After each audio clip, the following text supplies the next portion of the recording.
morning and welcome to Hello. It's Tuesday because Monday was such a damn bust. Let me tell you, we had a great show yesterday. I had an amazing deck wrote for you guys, and I was in the new studio. You guys know I've upgraded to a more advanced studio, which is OBS Streamlabs, so that way I can have hotkeys and better transitions. But when it dumps me, it doesn't like when the internet lulls, it face plants me and there is no recovery. Like literally I have to set up a whole new stream for every channel, like for all the different platforms. And so I can't really recover from it. But the funny part about yesterday was we had a meme on the deck that was the FBI and we were joking and I hit my FBI hotkey that goes knock, knock, knock, FBI, open up. And then I just went dead. And so for like 2 hours after my show, people just flooded me with messages. Oh my God, did the FBI just swat your ass? No, the FBI did not swat my ass. It was just perfect fucking timing, the way the cosmos is. So, I just felt bad. I had a half a show still left of good content. So Oz popped on. He said, sorry, I wasn't home to rescue you. Because you guys know Oz will come in and he'll rescue me a lot of times when I break down on the side of the internet. And he wasn't home. So I was like, you know what? Screw it. I'm just going to do a show on Tuesday. Why not? So here we are. I know there's lots of other people live. We love our fams, but I'm here. If you want to hang out, we got lots of fun stuff to talk about. We're going to talk a little bit about Gaza, but I've got a very eclectic deck today of just weird, strange, odd stories that nobody's probably talking about, or very few are. So good morning, chat out there. Of course, I'm in the old studio this morning, so no hotkeys, no cool transitions. I'm seeing if it's better, like maybe I don't crash as hard, but I do like the new studio. What do you guys think? Do you like the new studio? I like the new studio. I mean, it's a lot more complicated because you have to have different, the audio controls. I have like 10 different audio controls in there. I have no audio controls in this studio.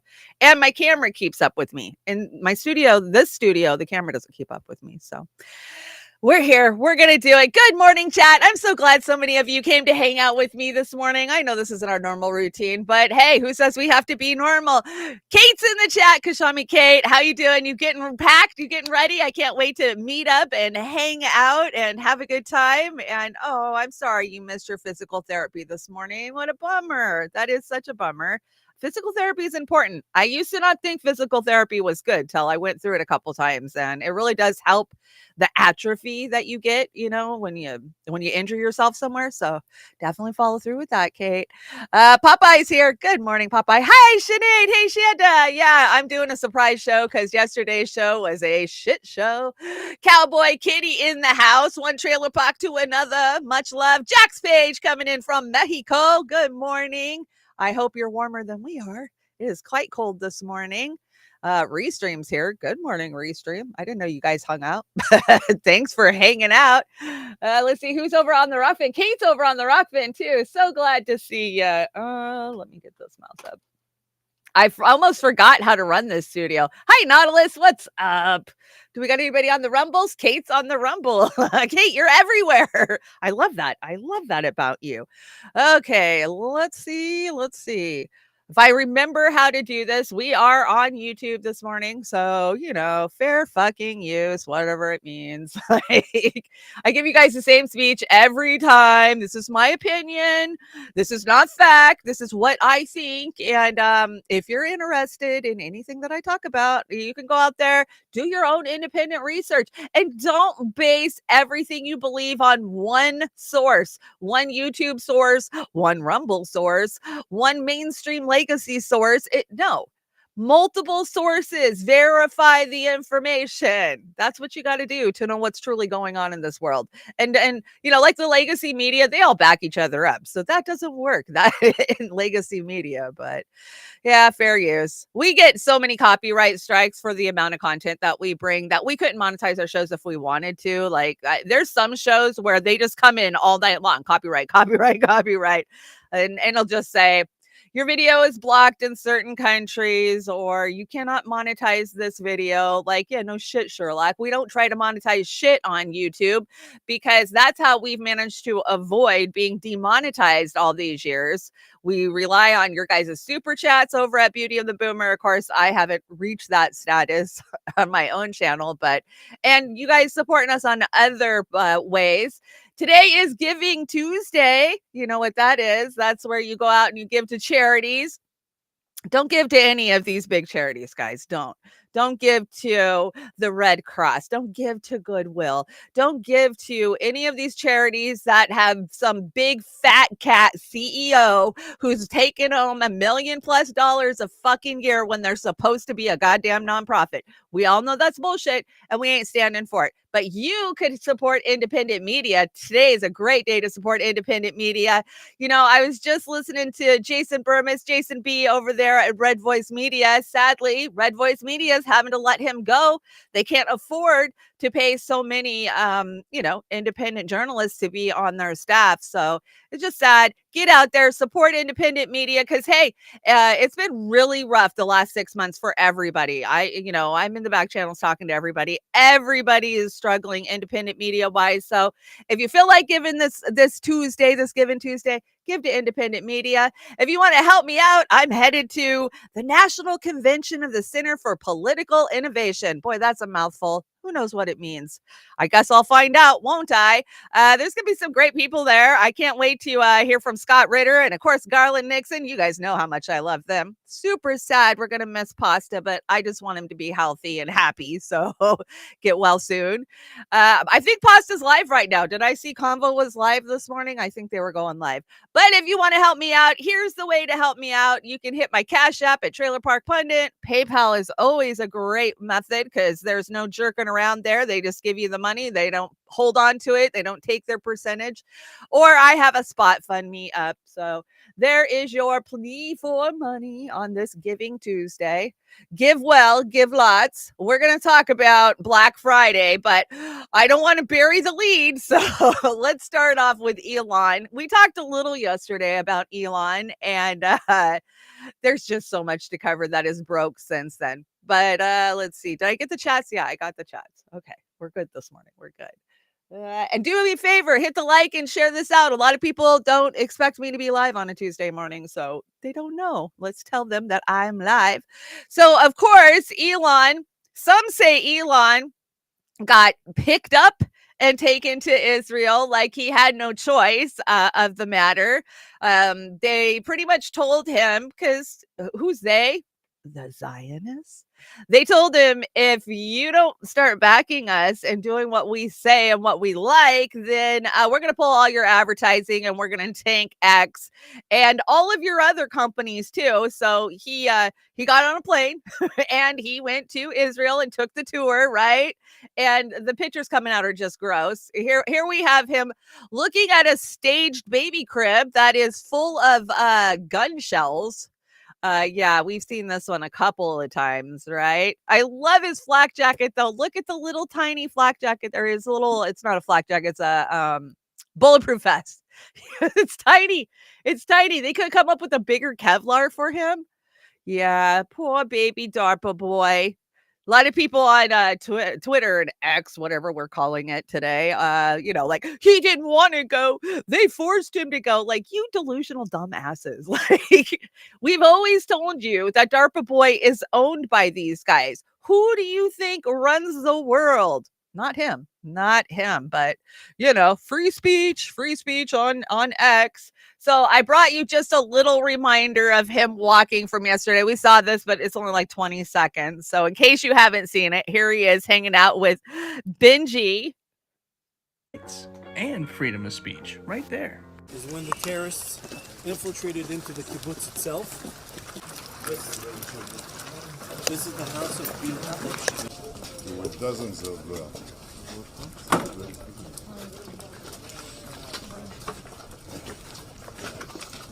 Oh, that was just gross. Wasn't that gross? It's so gross. But I have even grosser. We're gonna get there. But first, I want to shout out Kate. Kate, thank you so much. Happy travels to Portland. Thank you so much for the donation. It will actually help me get my shit together and get to Portland. So thank you so much, Kate. You're an amazing supporter of Roar Media and everything we do here. And I can't wait to hang out and squeeze you. And I hope you'll go walking with me because you guys know I'm doing the 62-mile challenge in December for St. Jude's Hospital, which is, I think, is an actual charity that actually helps people. And I hope we get a chance to go walking, Kate, because I'm a little scared to go walking in Portland by myself, but I can't get behind mileage wise just because I'm on this trip. Because if I come home on the 5th and I haven't walked my 2 miles a day, I will have 10 miles to walk in one day. So let's go walking, Kate. I'm excited. Thank you so much for your support. Okay, move the deck. I really don't like this old studio. I gotta tell you guys, I like the new studio where I can have the slide deck like right next to me. I feel more like the nightly news.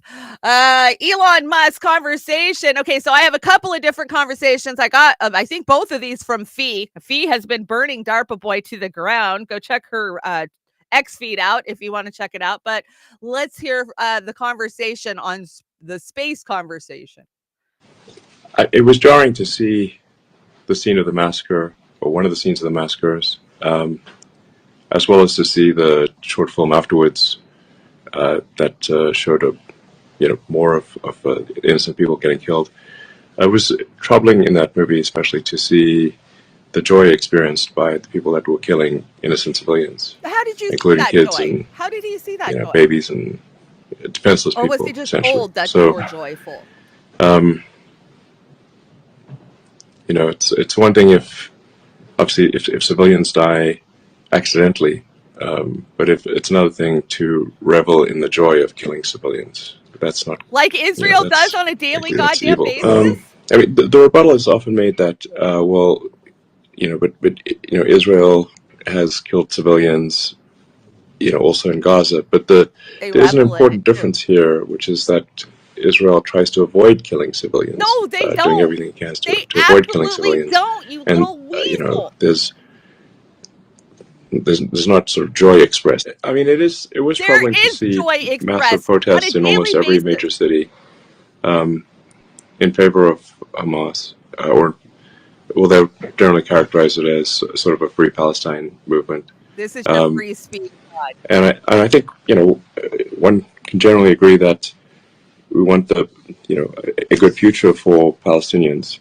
No, I don't think we agree on that. I think Israel doesn't agree on that. I mean, the challenge is really how do you get rid of the ones who are hell-bent on murdering Jewish people, while minimizing civilian casualties, and then ultimately stopping the sort of propaganda that is convincing people to engage in.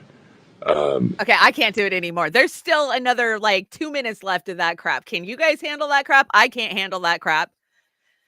Oh my God, how gross. So gross. Everything he said is exactly the opposite. Papa the Sailor says it's opposite day. Exactly the opposite of everything that he is saying in this stupid almost 4 minute clip that I can't even stomach to listen to any longer. I know you guys haven't heard it, but if you want to hear it, it's over on X. I'm sure it's in his feed. He's very proud of his bullshit. But to say that Israel doesn't revel in the deaths of the Gazans? What are the Palestinians in Gaza? What the fuck are you talking about?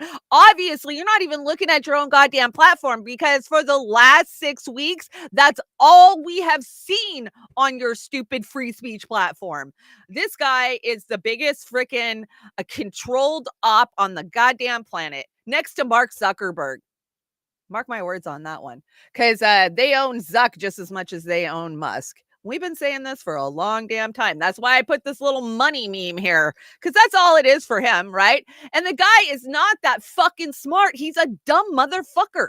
Everybody thinks that he's a fucking genius and he's out there inventing all of this shit. He hasn't invented any of it. He steals it from other people, slaps his name on it, slaps Tesla's name on it, and takes the credit for it. Go listen to the Joe Rogan podcast that he did on Halloween. I put myself through all 3 hours of that hell. And what I took away from it is he is very methodical in his response and he takes time to think about his answer. So right there, people automatically peg him as a genius, right? Oh, he's thinking about his answer. And then when he's asked a hard fucking question, he can't even come up with an answer. He just go, yeah, you know. Like, this guy is not as brilliant as the whole world has portrayed him to be. He's brilliant in the fact that he knows how to make money. He knows how to steal other people's shit, copyright it, and get money and get paid for it. That's what I see in Elon Musk. And, DARPA, the CIA, the military industrial complex, whoever you want to peg them as, they go and they find these guys when they're young in university or just coming out of university, right? So that way they can control them. It's much like the Epstein shit, just at a different level. And I mean, like Zuckerberg, you think Zuckerberg invented Facebook? We all know he didn't. Go watch Social Network. He stole it, right? But how do you control these platforms? How does DARPA control these platforms? How does the whatever you want to call it, the deep state, how do they control this shit? Because they invented it. They put it out there. They had control from the very fucking get-go.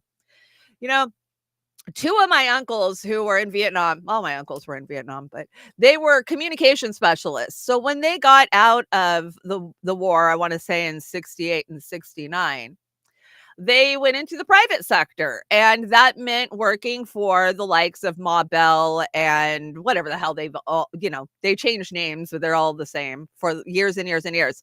And my uncle came home, and I want to say in like 1970, and he told my grandma, there's something coming that's going to change the world as we know it. And he described it to her as a spider web, and everybody would be connected and everybody will have connection to themselves. And who invented it? The fucking military. The military invented the internet. What's a better way to control people? Fee says, I brought a Fee says. Fee says Netanyahu and Elon Musk meet at Bibi's labeled Hamas Nazis as a death cult, while Musk supports these statements and warned of the protesters in favor of Palestine, saying they're in favor of Hamas. Who says they're in favor of Hamas when they say, I support the Palestinian people? That I don't hear the word even Hamas in I support the Palestinian people. How do they keep conflating this? Anyways, Bibi then says Israel and Arab countries must demilitarize. Why must they demilitarize? Don't they have a right to be militarized? They must rebuild Gaza. He prided the Esther influence and de-radicalization culture change in Saudi Arabia and the EAU. Yeah, there's this whole immigration push globally, right? To destabilize and change cultures. That's what we're seeing going on in Ireland right now. Musk is eager to help Israel. The propaganda against Israel must stop. Must stop. I want to help rebuild Gaza after the war. Of course you do, Elon, because much like Ukraine, that there's probably $1 trillion fucking sitting there waiting to be made by any subcontractors that come in, right? And if he can hold off at giving Gaza internet till he's allowed to, then he'll make a ton of money. And Fee says, I'm sorry, bros. How is Elon's anti-establishment? How is he anti-establishment? He is the opposite. And how arrogant of both of them to assume Israel is winning. Israel is actually losing. This is a part of the PR to normalize Zionism and paint another narrative. Bravo, Fee. Fee nails it again. Exactly what is going on here. This guy, the propaganda against Israel must stop. What fucking propaganda? The truth? Because that's all I've seen out there. Videos of dead babies. That's all it is, right? How is that propaganda? You're doing it. Yeah, it's disgusting. It's gross. I am just so over it. So apparently Elon hosted one of those live chats. Do you guys ever tune into any of that shit on X?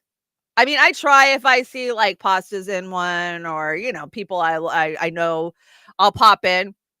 But for the most part, I just find those annoying as hell. Like, I don't know. I don't appreciate the platform, I guess. But so let's hear from Benjamin Netanyahu and Elon Musk's X chat. Okay, how are they being trained to have these, to believe that murdering and having joy at the death of civilians is a good thing, and to stop that training? Well, I think you hit the nail on the head, because we have first a mission to destroy Hamas. Nothing's going to stop that, because if you want peace, destroy Hamas. If you want security, destroy Hamas. Well, if then you you want a shouldn't better have life created for them. the Palestinians in Gaza who've been hijacked by Hamas, destroy Hamas. All of that Who is a destroyed precursor Hamas to the question that you asked. or Gaza? You first guys. have to get rid of the poisonous regime, as you did in Germany, as you did Oh in my Japan, God. Yeah. in World War II. These were two. There's no choice. There's no choice. So that's a prerequisite. Yes. There's no choice. But then look at what happened. I mean, what you had in Germany was denazification, and what you had in Japan under Douglas MacArthur was a cultural reformation. Mhm.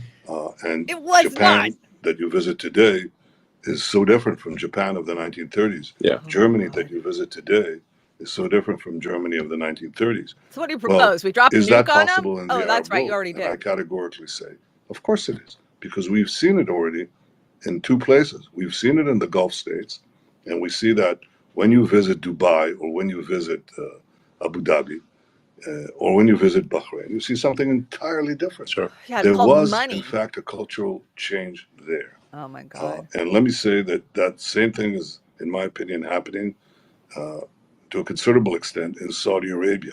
The de-radicalization of You think Saudi Arabia has been Muslim de-radicalized? countries, You're a these Arab fucking countries, fool. some of it already took place, some of it is taking place. Yeah. But there's another country with a substantial Arab minority where that is already taken place, and that's called Israel. Yeah. 20% of our citizens are Arabs, most of them Muslim. Right. They serve on Yeah, and you lock them up and high terrorize places in the them. academy, in And the Supreme Court, in the Knesset, and so on.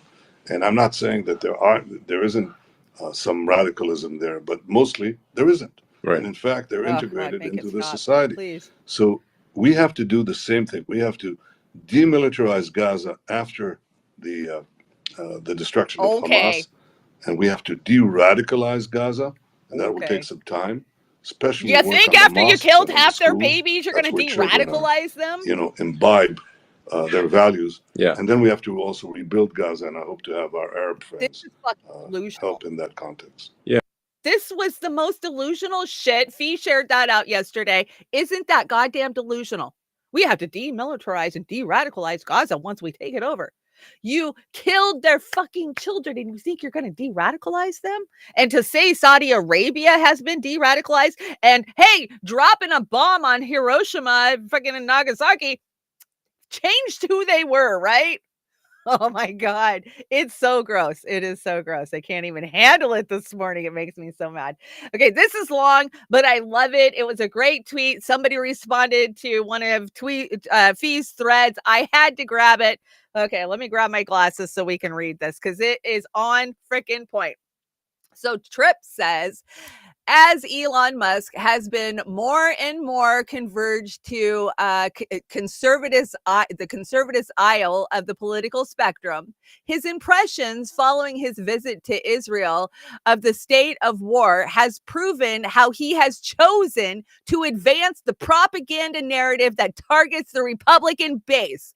Hamas is a terrorist group that must be eradicated. There is no other choice.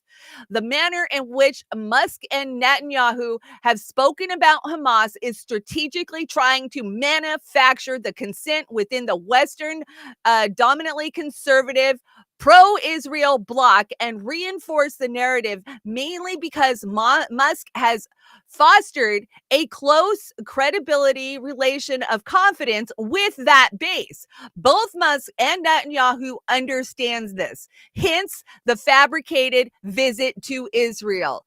If he truly wants humanity to believe that he is objective on this matter, Musk must educate himself on the historical plight of the Palestinian people and go to Gaza, talk to its people, and understand for him about resistance and occupation. He must witness the other side of the story, where he will realize the disproportionately of this conflict, the disproportionality of this conflict. If he doesn't do that, then he proves to the world how the Zionist lobby truly controls every aspect of media, since Elon Musk and X have succumbed to its pressure, as he is repeatedly met with Netanyahu in the last 3 to 4 months when Israel's narrative goes awry. He also demonstrates that he is not truly a genuine person that strives for truth and the betterment of humanity. Bravo, Trip. That is so on point. Don't you guys think? I do. I mean, they are manufacturing consent for the fucking Republican base, right? That, what do we call them? I mean, we used to call them nationalists, but it's not even a nationalist push anymore. It's a Zionist push. So, on point. I just love that. Yes, absolutely manufacturing consent for that crazy right wing. And a lot of that crazy right wing was out there yesterday saying that Elon did not partake of this of his own free will, that he was a hostage, right? And here's some hostage pictures for you, right? Does he look like he's being held hostage? No, those are hostages or family members of hostages, right? I love how they got the menorah in the background. Maybe I should put my menorah in my background. What do you guys think? Do you get clout for that? I don't know. Asking as a Jew. I don't know. I just don't buy it. I'm not buying it. And he got special dog tags from the IDF. Look at this gross shit. Check this out. He got his own IDF dog tags.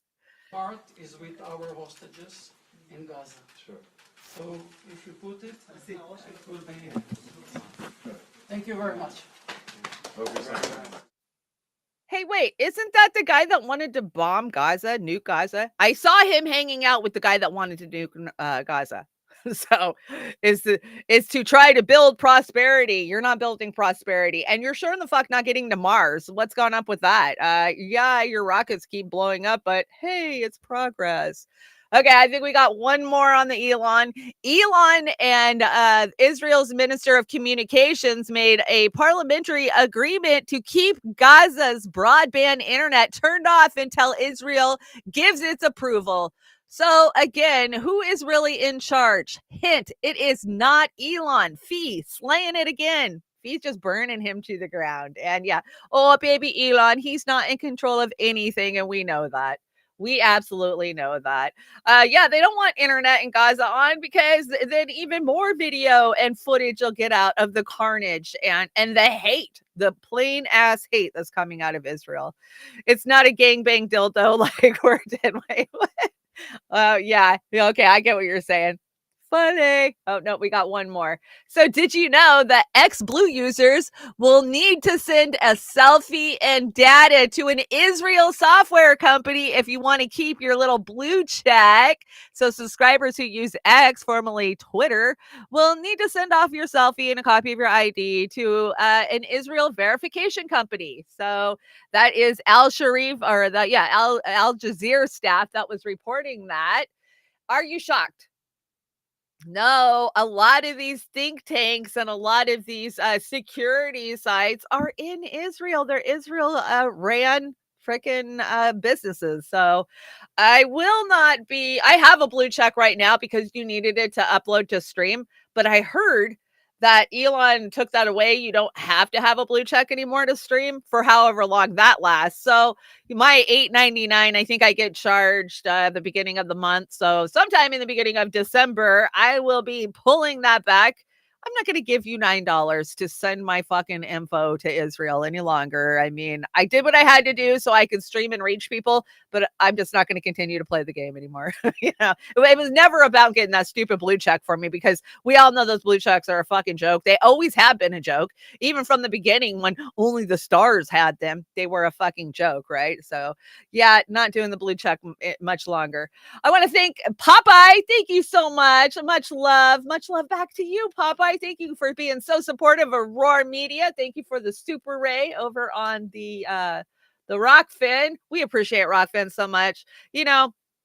Rokfin hasn't pulled any fucking punches on us. They haven't played any games. We've been with Rokfin almost 4 years now, since I want to say we were in the second wave of people who got set up on Rokfin, and Rokfin's just been great. Yeah, it's not a huge platform, but it is a reliable platform. It's always there. You can always find your people. They're not censored. So support Rokfin. It is kind of slowing down over there, so I would like to see it pick up. Thank you so much for always being on the Rokfin, Popeye. Okay, let's keep moving on. Israel's Channel 13 details the testimonies of the held captives by Hamas. They were treated fairly, given food, given medicine, and allowed to stay close to family and friends, I'm assuming by phone. They also issued an extensive apology to an elderly woman who was accused of lying about how well she was treated by Hamas for the sake of her husband. Okay, so this is a Israeli news outlet, and apparently they just started making up shit about how badly the Hamas prisoners were treated, and they literally got called out on it and had to apologize. הרגל עד לעיירה הבסן, והבסן דומה מאוד אגב לסיפור של ליאור קליפשיץ, והבסן הם ירדו לתוך מנהרה ארוכה של קילומטרים, חלקן עברו אותה על גבי אופנוע, כשאיש חמאס מרכיב אותם על גבי אופנוע במנהרה, אחרות הלכו אותה ברגל 4-5 קילומטר כנראה לאזור בית החולים של ח'אן יונס. שם רוב הזמן הם הוחזקו ביחד. עכשיו, הם מספרות סיפור, לא התעללו בהם, לא הפעילו כלפיהם אלימות. אוכל היה במשורה, לא היה הרבה אוכל, הם אכלו מעט, גם רואים על הגוף שלהם שכולן איבדו משקל. תרופות, היה ניסיון של אנשי החמאס לתת להם, אבל לא באופן סדיר. זאת אומרת, יום כן היו תרופות, יום לא היו תרופות, היה ניסיון לספק להם את התרופות הקבועות שלהם, לא תמיד זה עבד. Yeah, well, we're not going to listen to the whole thing in Hebrew, but basically they were lying about these hostages, about how they were treated, and they had to backpedal because they got caught lying. And we knew that. We called this. This is why, as we led up to the ceasefire, we were saying they're not going to let journalists into Gaza. They're not going to put cameras on the Palestinians that are being released, right? We've seen some video of the Palestinians who've been released, but they're not allowed to celebrate. Their family members are not allowed to celebrate, because if they get caught celebrating, well, then you're a terrorist and we're coming for you and your family. I mean, they've made it very clear. And let's see. We've seen 117 Palestinians released from jail. But guess what? They've picked up just that many in the West Bank to replace them while we're under a ceasefire. The West Bank is still being raided. Did you know that? Nobody's reporting on that except for Al Jazeera. Check it out. On the one hand, you have some Palestinian prisoners and minors and women who are being released from Israeli jails. And then on the other hand, the raids and arrests continue right across the occupied West Bank. That is correct. If you look at what is happening now, what's been happening over the past few days, for every family that is celebrating the return of a loved one, there is a family that is suffering the detention of someone. In harsh terms, if you look at what's happened with regards to the swap deal, is a numbers game. The Israelis have released 117 Palestinians in the last 3 days. And in that same time, they've detained 116 new Palestinian prisoners in areas across the occupied West Bank. There have been raids ongoing since last night into this morning. They really haven't stopped ever since the war began. They've intensified. They were ongoing before the events of October 7th, but just in the last 24 hours, overnight, 64 people have been detained and are now in Israeli custody. So these raids, these detentions, this pressure being brought down on the occupied West Bank has not stopped as part of Israel's occupation in these territories. And to that end, these have also been incredibly deadly. At least 239 people have lost their lives in the occupied West Bank, where there is no Hamas, since the events of October 7th. Israel often identifies itself as the only democracy in the Middle East. But in parallel, it has to be remembered that Palestinians living under Israeli occupation live under a military rule that exists in parallel to what Israel sees itself as in terms of its democratic values, as it proclaims to be. Oh, what? So I'm going to take a gander and say maybe private prisons is what's going on in Israel. Oh yeah, we've reported on that. Yeah, they got all those open cells and they don't make any money if there's not Palestinians in them. But hey, there's no Hamas in West Bank, so let's raid it. This is just insane. I mean, the media is busy looking over here, look over here, look over here, and they're just doing what they normally do. That's what's going on. So, yeah, I'm happy for those who've been reunited with their families, but I am super sad for those who've been newly picked up and newly incarcerated. And, these people, these kids, a lot of times, most of them are kids. They don't even get a fucking trial. They don't get no due process. Oh, you threw rocks at the IDF? Well, you're going to get locked away for 6 years and you'll be lucky if you ever get out. I mean, that is the mentality that they roll with. Now, I cannot confirm this. Jackson Hinkle's reporting this, and Jackson normally, he does his due diligence on most everything, but huge cyber attack against Israel just took place, and Israel emergency services and lines are currently facing a blackout. I could not find any follow-up stories to this, so if you come across anything, let me know. Send me those deets, because they don't tell us about cyber attacks anyways. When cyber attacks happen daily, cities are attacked, corporations are attacked, individuals are attacked. And it's not something they want you to be even worried about or thinking about unless they're trying to sell you some kind of security service. So, and they definitely don't want the Western world to know that they got cyber attacked if they did get cyber attacked. So I'm just saying, I cannot verify or confirm this story, but it is a story. So I'm letting you know that it's out there. Okay, I had to bring one from Richie Medhurst, and we're going to wrap up the Gaza series, and then we'll get on to other news. Give it to us, Richie. Every fucking day they're murdering Palestinians, and we looking at this shit. It's like a slow genocide every single day. Let's kill a few here, a few there. You may be winning now. You won't be winning later. These lands are going to be taken fucking back. Every single one of the Palestinians that you murdered will be avenged. Look at his parents. Look at his parents. Look what they did to this family. Yesterday, he was fatally shot 4 times by an Israeli soldier, denied medical aid, and left to bleed to death. Then his body was kidnapped by Israel as a bargaining chip. He is the 10th Palestinian killed in 72 hours. How can you look at this as a human being and not be torn apart by this shit? And if these fucking cocksuckers in the media every day trying to make us accept Israel. We will never accept Israel. That's why when Israelis go to the World Cup, people say free Palestine and walk away, because we want nothing to do with you. Japanese, Brazilian, Arab, whatever, we don't want nothing to do with you. We know what you're doing in Palestine. The whole world can see it. Fuck you. Fuck you. Fuck Israel all day, every day. Fuck Israel till my last breath. Fuck Israel till I'm in jail or I get shot. Fuck Israel. Fuck Zionism. Fuck you and fuck you. Fuck Israel. That's it, man.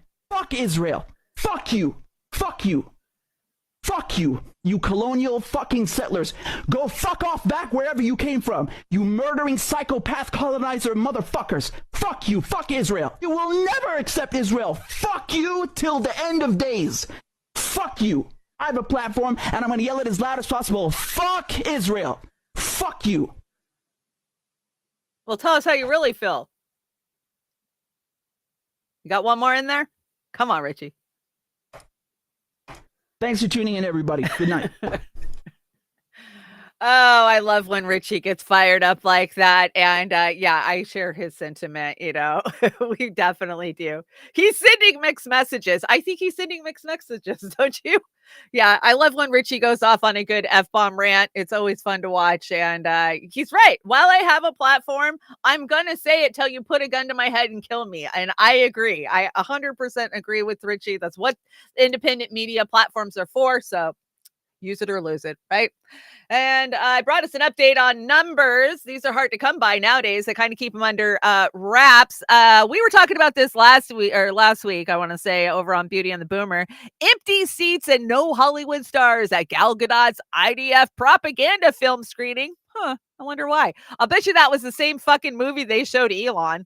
Probably, right? Remember they made Elon watch a propaganda movie while he was there. So day 49. So this was 3 days ago. So it needs to be updated. Killed 20,031, injured 36,350. Journalists killed, 67 journalists killed. Where is the international community? Why are they not screaming about this? Displaced? Oh, only 1.7 million. That's not a big number at all. Partially destroyed units. Let's see, 165,000. Destroyed management buildings, 140. Destroyed schools, 266. Yeah, but they don't bomb anywhere that Hamas isn't at, right? And medical buildings destroyed. Industrial buildings destroyed 10,000 or 10,040.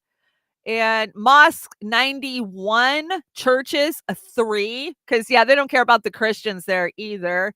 Targeted medical staff 446. Isn't that a war crime? Pretty sure that's a war crime. And targeted health facilities, 124 targeted health facilities. But you just heard Benjamin Netanyahu say, but we don't target civilians. We don't target those guys. Bullshit. The proof is in the numbers. They're lying like they always do. And yeah, that was just a big propaganda push to have Elon there and to help shore up the Twitter X, pro-Zionist support that's going on over there. That's all it is. All it is. Absolutely gross. Okay, let's do a palate cleanse, and then we've got other good stuff to talk about. But I had to bring you some cute kitties because we love the kitties.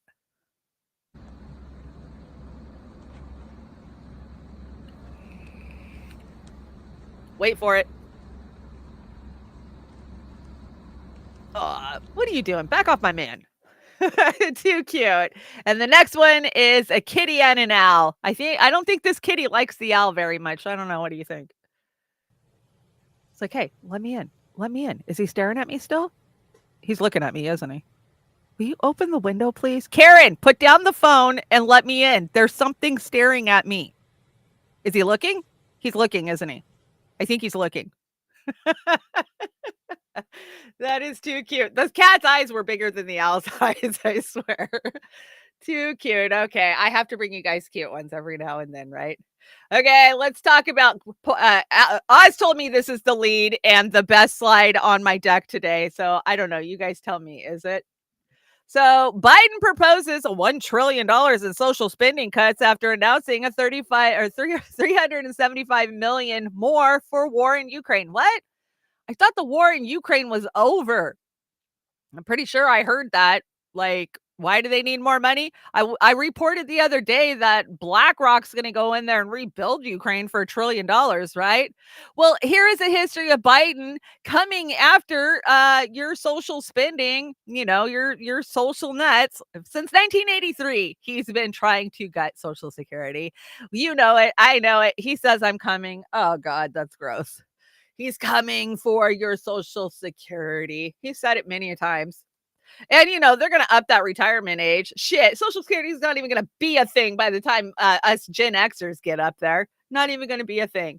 Don't you know you're supposed to be saving 1/3 or at least 1/4 of your minimum wage job money, so that way you have a nice comfy retirement when you get older? Yeah, try that. Try that and see how it works for you, because it doesn't work. Another one from Biden. Breaking 911 says Biden As a share of its earnings this Thanksgiving, dinner was the 4th cheapest ever on record. I want you all to know. Okay, so let's hear what Biden has to say. Well, this past week, as Americans gathered around their own kitchen tables for Thanksgiving dinner, that was our goal, to give them a little more breathing room. And together, we made progress. You know, from turkey to air travel to tank of gas, costs went down. They went down. Okay. Now, to people making a lot of money, that doesn't matter a whole lot because the costs are relatively small compared to wealthy incomes. In fact, as a share of earnings this Thanksgiving, dinner was the 4th cheapest ever on record. I want you all to know that. You just make shit up. I'm lying. Press is particularly excited about that. The press is particularly excited about that. Okay, so are you buying that? That was the 4th cheapest Thanksgiving dinner in the history of Thanksgiving dinners. What the hell? These guys just make up shit. They just like, we'll say it's the 6th. No, 6 is too far. Let's say it's the 4th. Yeah, they'll buy the 4th. Fact check. I mean, I hate fact check. And let me tell you, my ass has been kicked around over on the community notes. You know, you get points and you get elevated for correct community notes. I don't even know what that means. Like if it was what you said was proven to be true, then you'll get a point. So anyways, I was up to an 11 status, which means I have a pretty good record of telling the truth on community notes.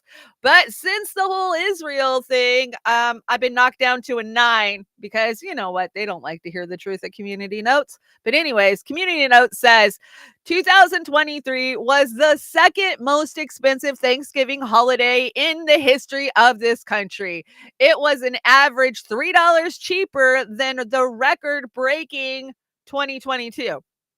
So if it was $3 cheaper than 2022, that's where Biden's getting these damn stupid numbers.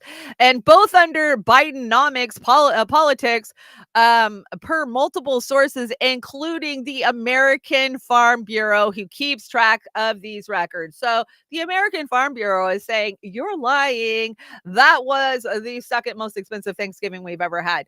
I'd be curious to know what was the first. What was the first most expensive Thanksgiving we ever had? But, you know, they got Jean-Pierre out there to tell you guys that Black Friday was the best Black Friday we've ever seen in the history of the world, right? I've already reported to you guys multiple times with multiple different reports that bullshit. It was the worst in-person Black Friday in all of the histories of Black Friday. Where the spending happened was online for online deals. And I don't discount that people probably were online shopping on Friday, but why were they? They were hoping to get good deals. That's why they were spending so much on Friday. And I think that maybe we saw the peak of it with Black Friday, and it's just going to be a steady in the tank, you know. Who's buying it? Who has this kind of money to be out spending? So here you go. The White House press secretary, you know, she knows what's up. This holiday season, families are seeing lower prices on everyday items from gas to groceries. As holiday shopping starts, shelves are stocked and prices for toys, TVs, and used vehicles are all down from last year. And we just saw record Black Friday sales. Okay, record Black Friday sales. There you are. What I hear, 9 billion or something was spent on Friday. I don't discount that people are shopping online, but like I said, I think they're trying to get deals. They're trying to make their bucks stretch as far as they can. And if you hit a bunch of really good deals on Black Friday, well, then you have even extra money to buy in a couple of weeks, right? I don't know, but yeah, here it is. Hartman. Don't act so shocked, Hartman. Black Friday spending set a record with $9.8 billion in sales, up 7.5% from last year's. Consumers are borrowing more, however, to spend. Oh, wait, that $9.8 billion wasn't actually out of people's pockets. It was out of credit cards' pockets. Oh, okay, I get it.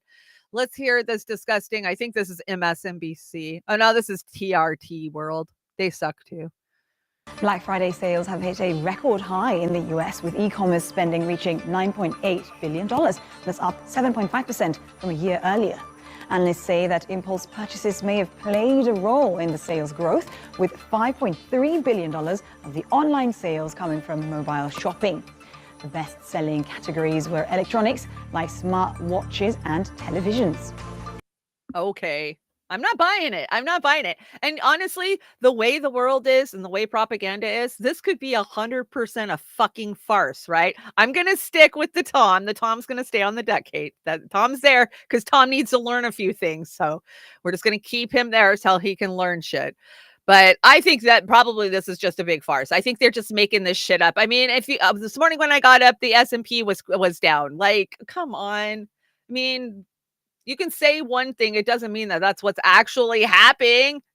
Ryan Christian is as fair of a boss as he seems online. Really cool dude. I love Ryan Christian, and I do believe that he's a really cool dude. I don't know what you guys are talking about, but I see it in the chat because I actually have a chat today.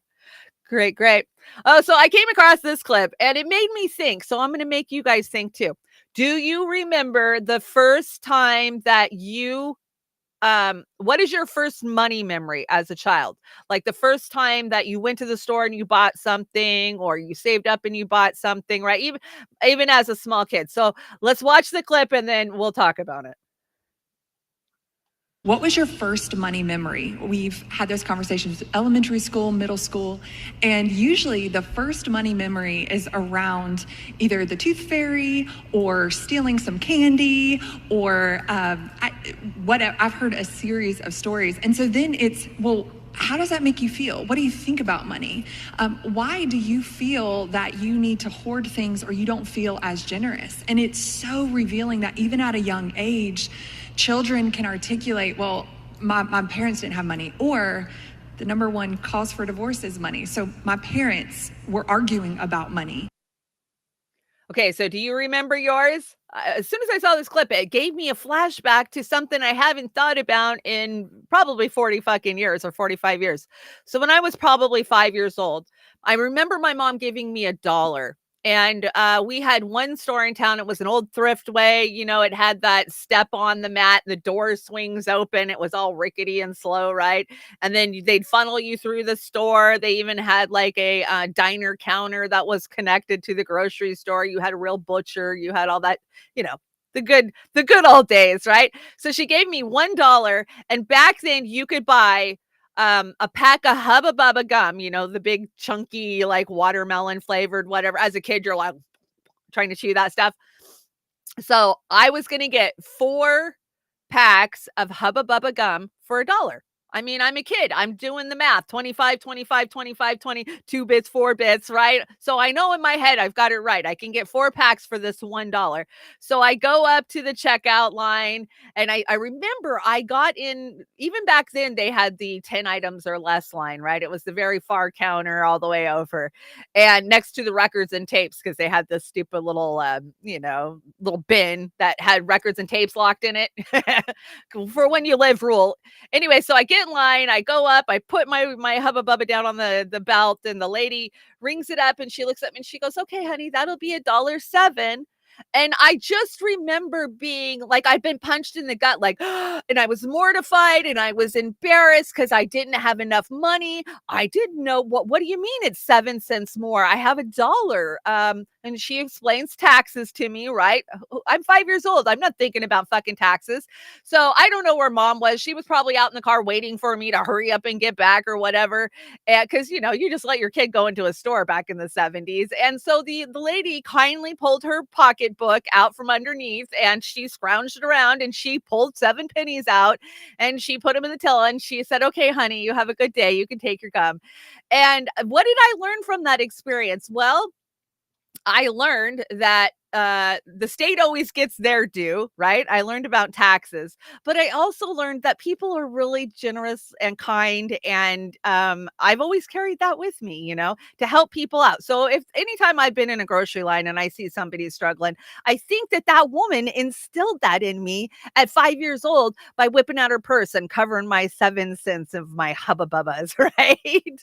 So yeah, we all have those memories of dealing with money for the first time.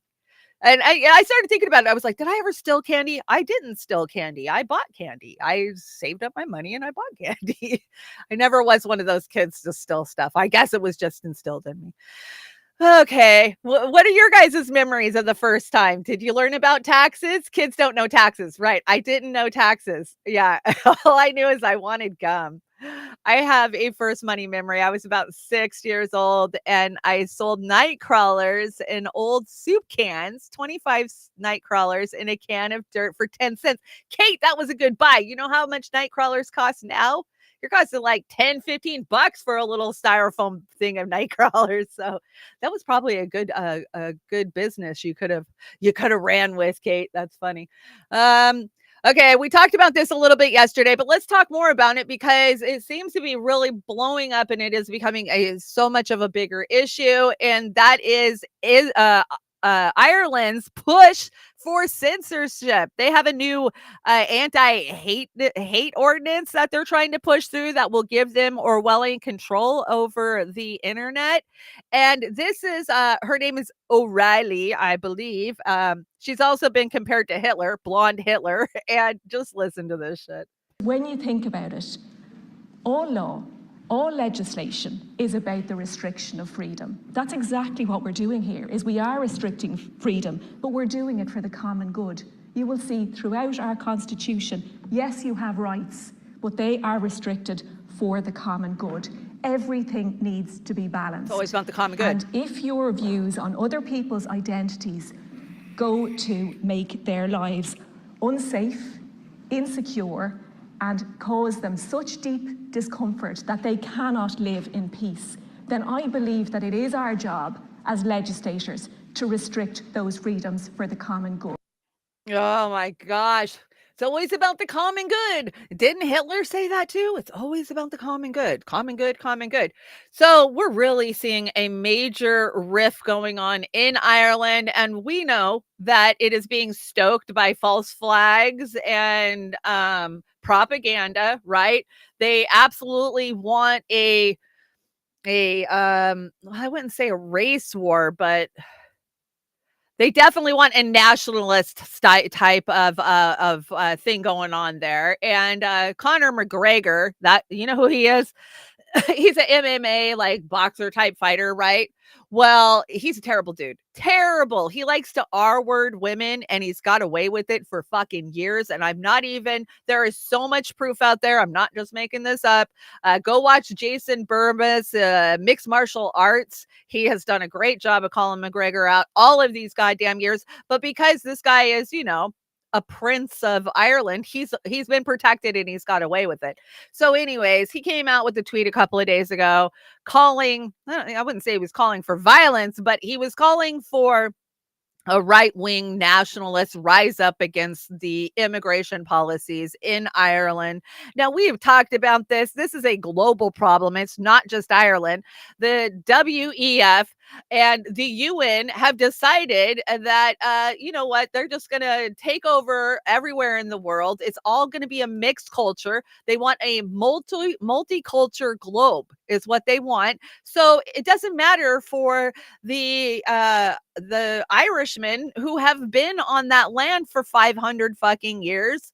Doesn't matter what they want. So, they're stoking this, like what they want here in America too. They want the right wing to be extreme and be attacking the immigrants, and it's not as simple as they lay it out to be. A lot of this has been pushed by the likes of, I don't know, Soros. Soros has been behind a lot of this. Oh my God, blaming it on Soros. Go look at what they've done. His Center for Prosperity. They've been behind a lot of this immigration. So, I have been a border advocate for many years. You guys know that. I support the School of the Americas Watch. I am so against them.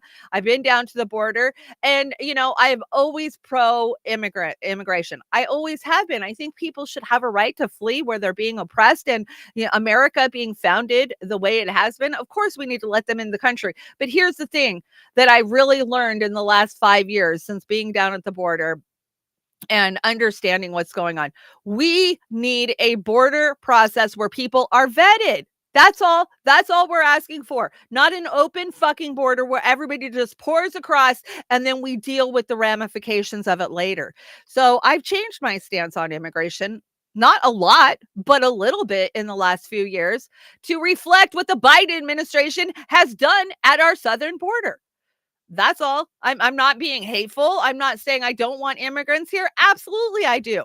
I want people that want to come here and bring their families here and work hard and build a life and build a community and be a part of a community. But that's not what we're seeing pouring across our borders now, is it? And you can call me right wing for having that opinion, but I know I'm not. I absolutely know I'm not. I'm just not duped by the left anymore. Dave DeCamp says, who did I get this from?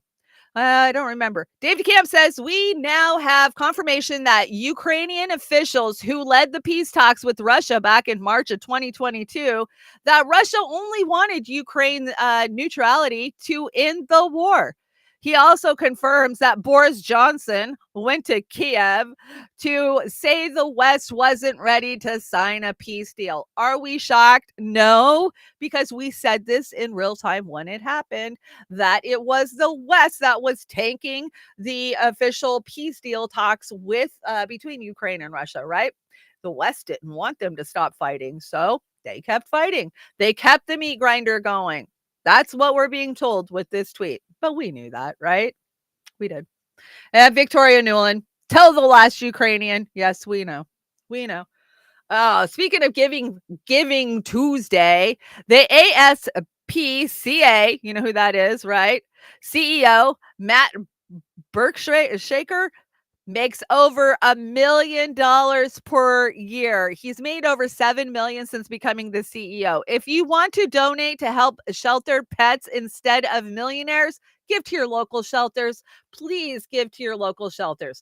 Don't give to these big ass Sarah McLachlan crying puppy videos. The money is not going where it needs. If you want to help pets and animals in your area, go give to your local pet posse that is out there getting stray cats fixed and, helping find the lost dog. The ones in your communities are the ones that are actually helping your pets locally. Don't give to these big assholes. None of them. You ever watch the Animal Channel, right? They got the Houston SPC and all of these. Yeah, a lot of them are corporate ran now. So just letting you guys know. I know you want to help the puppies and kitties. I do too, but let's do it the right way and give locally, please.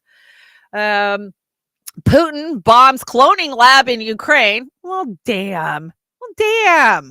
Now how are we going to know where Jamie Foxx came from? Are you shocked? I'm not shocked. Putin bombs cloning lab in Ukraine. Of course he did. But are the Westerners pissed? No, they don't want you to know that Ukraine was full of these bio labs, right? We covered it so many times. Did you guys remember that one video I brought where they were talking about the children that were being trafficked in the tunnels through the bio labs? Yeah, that was crazy shit right there. But yeah, these are little reports we've been hearing for a long time now when it comes to Ukraine. And we know the West likes to funnel all kinds of shit through Ukraine, including their biolabs. So are we shocked that cloning's going on? Cloning is happening, guys. And I can't tell you at what level or how the clones pop out, because this is my biggest question is like, are they just grown? Are they full grown? Like, what do you guys have them in some kind of fake embryo? Like how are you guys doing this? How do you get them to the age progress? That's what I truly want to know. But I'm not shocked that cloning's going on. I mean, who was it? Bush that shut down cloning years ago because he knew, right? 26 biolabs unknown. Southeast Digital Dive. Wow, 26. So much from Fiorella clone. Yeah, so much for a Fiorella clone. Yeah, they blew it up. Damn it. Now, I came across this yesterday. I thought this was hilarious. I thought you guys would think it was hilarious. So it came from Kim.com. Yeah, love him or hate him. I actually like Kim.com. The Russians have concluded, based on Google's AI, that the NASA moon landing was fake and that the Chinese moon landing was real. Who was really first to the moon? Very interesting, says Putin. Okay, so I've got the video. So basically, I don't know, they're at some conference, right? And they're showing Putin the moon landing footage and how they've ran the moon landing footage, the American moon landing footage, through Google's AI process and asked it, is this a synthetic photo? And Google says yes. What do you think? And then you get Putin's response. Check it out. То есть почти все объекты на этом фото ей кажутся не настоящими. В то же время вот фотография китайского лунохода у нее особенных вопросов не вызывает. А это то, что кажется не настоящим? Да, да, вот то, что It believes that one's fake, is what he says. Не было предвзятости. Удивительно, но там точно вот... So there's no bias. Она смотрит по очень много параметров, в том числе там падение... The neural network has analyzed it, the light and dark contrast, and believes this photo is synthetic. So Putin just goes, very interesting. What do you think? You think Putin's like, yeah, we fucking know they didn't land on the moon. We know the Chinese landed there first, and then we landed there. And then, well, maybe America's never even been to the moon. Who knows, right? I mean, we are lied to. We have been propagandized since the very first breath that we've taken in this life. So did we land on the moon? I want to believe we landed on the moon, guys. I want to believe we got through that Van Allen radiation belt. I want to believe that, and you could go to the whole other extreme and believe that we have a whole fleet of starships out there right now. There's that conspiracy too. Have you heard this one? Like, there's starships out there and we have fleets traveling the cosmos. Whatever. Who knows what to believe anymore? We're lied to about everything. So I'm just going to stay in my little safe bubble of maybe we did land on the moon. Maybe we didn't. I wouldn't be shocked either way, right? Absolutely not. Okay, so this is the video where I died yesterday, but it was so funny I had to leave it back on here. So we have now heard from Kamala Harris's speechwriter. So she does actually have a speechwriter, and it explains a lot. This is Babylon Bee. They did a good job with this. I'm Oliver Bartholomew, and I'm 16 and a half years old, and I'm the speechwriter for Kamala Harris. Ever since I was little, I liked words, so I made writing words my job. Every politics person has a writer, like me, to make good words for them to say. Space is exciting. Space, it affects us all. And it connects us all.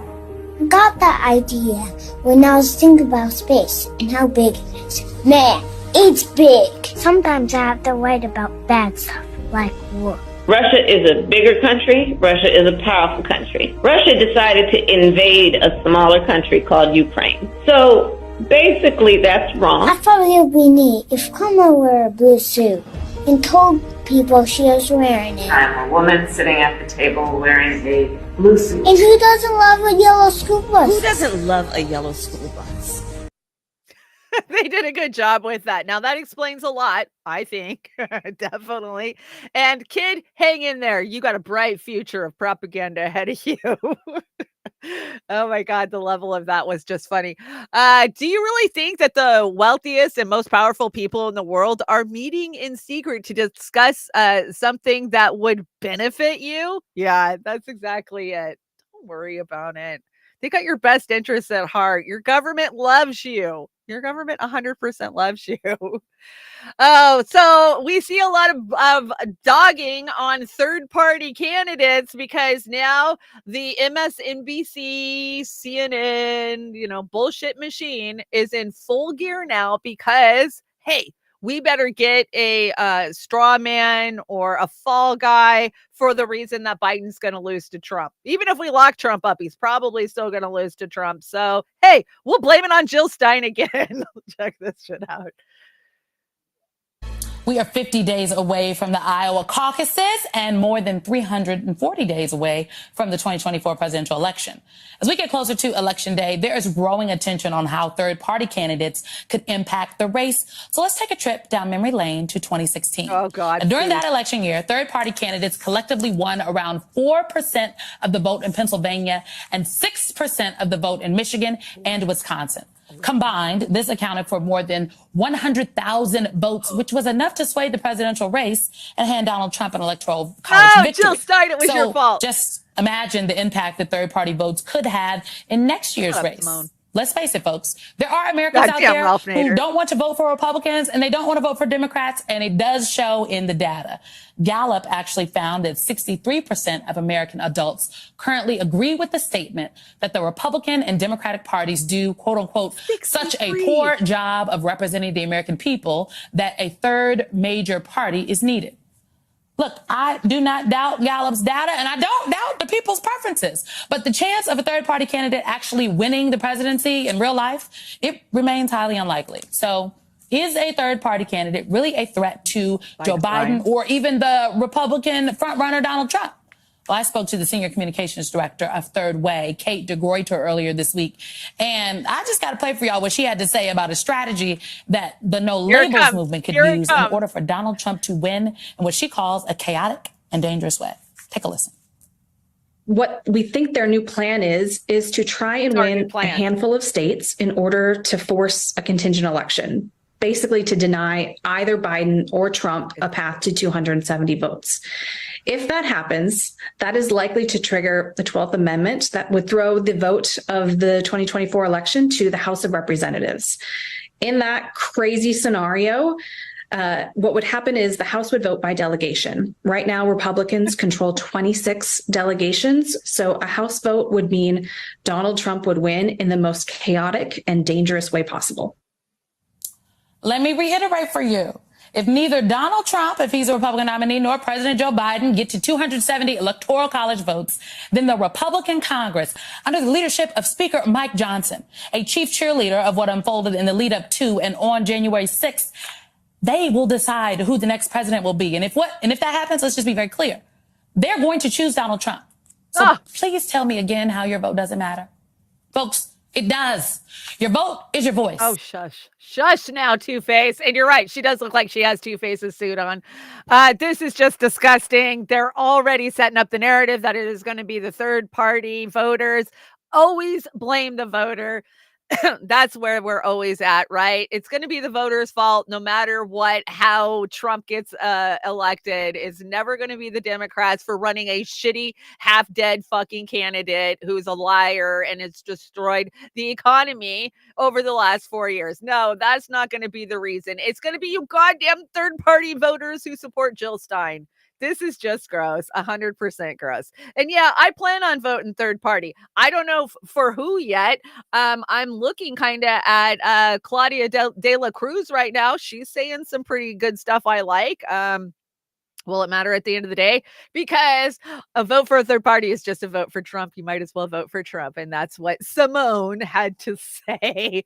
But hey, good news. The Democrats know that they're losing their shit and there's still time. That's right, to put Hillary Clinton in. So Hillary Clinton among the top picks to run in 2024 if Joe Biden doesn't. Poll says, so a recent poll, hold on. A recent poll shows that a failed 2016 Democratic presidential candidate, Hillary Clinton, is among the Democrats' top picks for the party's primary if 81-year-old President Joe Biden decides that he is not going to run in 2024 due to age or other factors. And this was dated November 25th, 2023. So this is not an old article. This is, it's not Gateway Pundit. Is it Gateway Pundit? Either way, this is a new poll. And so, yeah, polled Democrats want Hillary back. Why? Stop it. Stop it. Dear God, no. I know. What do we just want a complete replay of 2016? Fuck, why don't you guys tap Bernie Sanders while you're at it? But wait, it doesn't stop because there's more. Some mornings I wake up and I can't stop thinking if Jill Stein hadn't have put her Putin-loving hands all over 2016's election, we'd be living in the last months of Hillary Clinton's presidency and no one would be talking about Trump. Fuck Jill Stein. Fuck third parties. Oh my God. That is the mentality we are still dealing with. Ben Balls, you ain't got no balls. Stop it. Yeah, that's just gross. Isn't that gross? Right. Always blame Jill Stein. I've been blamed to my face before. One time I was hosting a big meeting at the DIM headquarters and it was packed too. There was probably a couple hundred people there. And this old guy literally comes in off the street. The door swings open and he says, you are the reason we got Donald Trump because you supported Jill Stein. I was like, what the fuck are you talking about? Even if you took all of Jill Stein's votes and gave them to Hillary Clinton, she still wouldn't have won. Do you not get how the Electoral College works? Apparently you don't. Apparently the Dems don't either. Okay, this is a funny. We got a Ryan Long. Remember when DeSantis was wearing his jacked up boots that made him like 5 inches higher? Well, this is an interview with the boot maker that made those stilts for him. I am the designer of the famous Ron DeSantis heightening boot. I remember as a child even a man walked by and I said, Mother, look at that man who's 5'10". She said, son, but he's only 5'8". But for me, I saw the potential. While other kids were playing sports, I was in my garage looking at heightening mechanisms for my G.I. Joes to give them a little juice. Me and Ron have become very close since we started working on the boots. Strong man, even stronger calves. One night we were walking home from the bar after a long night of boot shop talk. Naturally, after a couple of miles, he began taking off the boots so we could carry them in his hand, finished the walk barefoot after a long night on his toes. And that's when he stopped dead in his tracks, put down the shoehorn and said, no, these boots are made for walking and that's just what I'll do. I, Ron DeSantis, am 5'10", before beating his chest for minutes on end. We're working on a waterproof version he can wear in the shower, a heightening sandal, and even a 3-inch version, which at first I thought was crazy. I said, 2's the max, it's never been done, you're gonna topple over mid-debate. And that's when Ron grabbed me by the collar and said, I need this, before throwing a glass of water in my face and slapping me. I said, please, Ron, it's not possible. That's when he pulled out his Swiss Army knife and said, either I'm walking out of here 5'11", or you're not walking out of here at all. As for the controversy, making a big deal, writing all these articles, I do find it very inconsistent. I remember one time being with my now ex-girlfriend, taking off my clothes, and she said, oh my God, it's only 2 inches. I looked at her and I said, so you agree 2 inches is nothing to write home about? She agreed, and I said, well, keep that same energy with Ron DeSantis' boots, because you can't have it both ways, sister. Nothing to write about. I repeated her own words back to her. That was funny. That was Ryan Long. If you're not following Ryan Long, he's a comedian. He's a commentator. He's hilarious. And that was a pretty funny bit on DeSantis's height challenge, right? He is a little height challenge. I've been with a guy, I'm 5'8". So I've been with a couple of guys that were shorter statured.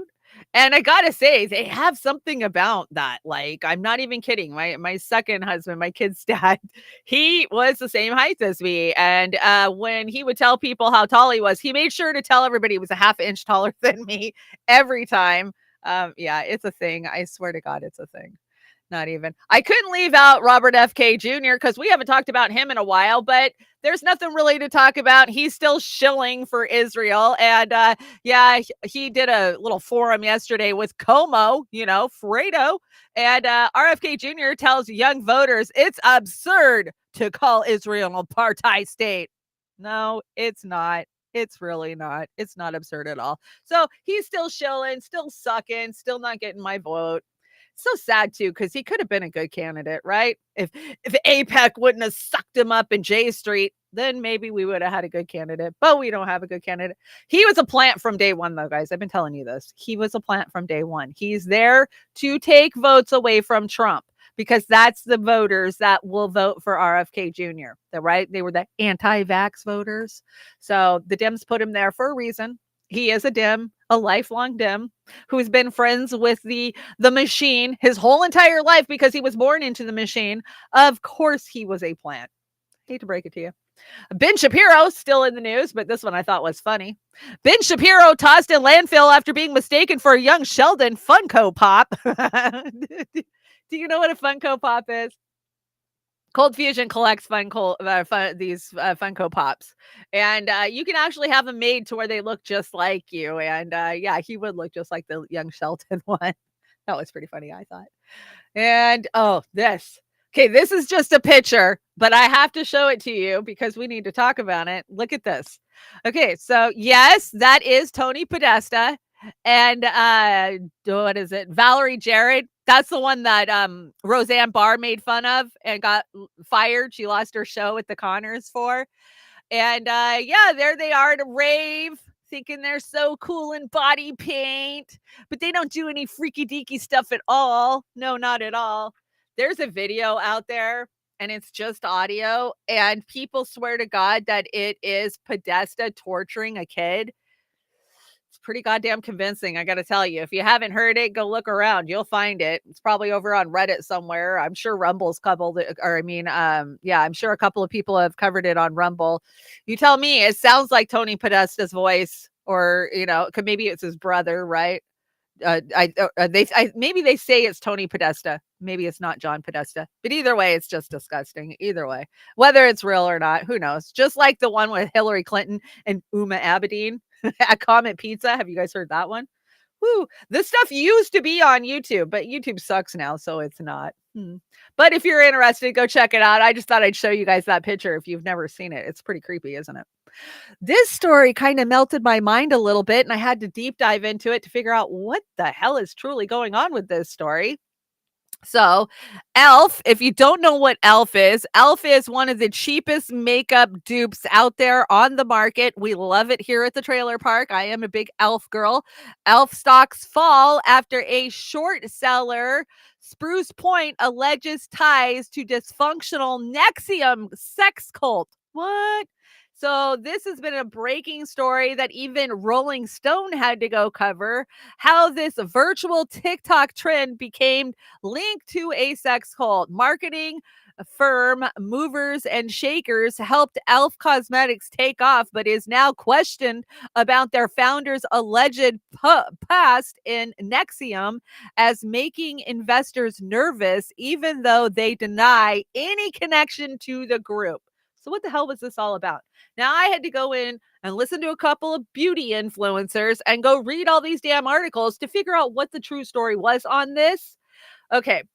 So it turns out that this marketing firm, the Movers and Shakers, they did help launch Elf Cosmetics quite a few years ago. They've been pretty big for, 8-10 years now anyways, because the Nexium cult, that goes all the way back to 2016.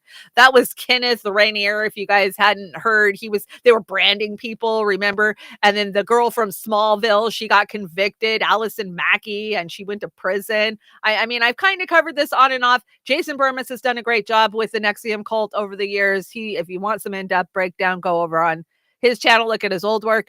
But basically what it comes down to is there's a bunch of short sellers. Remember the whole GameStop? Remember when they tanked GameStop with these short sells? So what they're trying to do is they're trying to tank the stock price of Elf makeup. So that way, when they sell it off, they make money. So basically, they just throw a bunch of shit out there like, hey, did you know they were part of a sex cult? In order to smear the name. So that way their stock price drops. That way they make money with the short sell. So basically what it comes down to, this is a big fucking nothing burger. Don't stop using Elf makeup. I'm not going to. This is just, them playing the game, right? And maybe if one marketing person who worked with the Elf company, who didn't even work for Elf, worked for Movers and Shakers, had a connection to Kenneth Rainier, so did half of Hollywood. Come the hell on. So I just thought I'd give you a little update on this. If you'd seen this story, I know some of us girls were conscious out there of the stuff that we're buying, right? I've completely stopped buying Revlon or L'Oreal because we both know they got blood all over their hands, right? A lot of the big cosmetic companies are based in Israel. So I like Elf. I'm not going to give up on Elf. And Elf is keeping all of us poor girls looking beautiful. So I'm still with Elf. Yeah, exactly. And I like that. Bezos update. Did you hear this? This is just comical. Amazon is opening a homeless shelter at its HQ headquarters a year after killing attacks to help the homeless. The new philanthropic initiative isn't as heartwarming as it first appears. This is a big fucking dupe. This is a write-off for him. And yeah, don't forget that the amount of money Amazon dumped into Seattle's races to tank these initiatives that would have helped Seattle's homeless. But here he is now. Oh, he gets a big tax write-off if he does this shit. And who's he actually going to help, right? Come on. We know better. We absolutely know better. This guy is pure evil and will remain pure evil. until he goes away. Ugh, he just looks evil. You can hear that cackling laugh with his head back, right? And oh yeah, what assholes. I added this morning. What assholes? New, the United Nations set to call on Americans to reduce their meat consumption because of climate change. Yes, that's right. You can't drive a car and you can't have a burger. That is the American way. Not any longer because the United Nations doesn't like it. So stop eating beef. Eat more crickets. Eat more crickets and lab grown food. You know, the lab grown food is the future. You want to check it out? I brought you guys a sample. Let's see. So this is a lab grown drumstick. This is 67% natural. It is semi free range. I don't even know what that fucking means.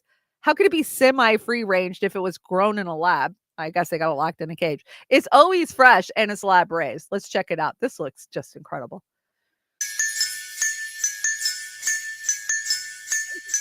Oh.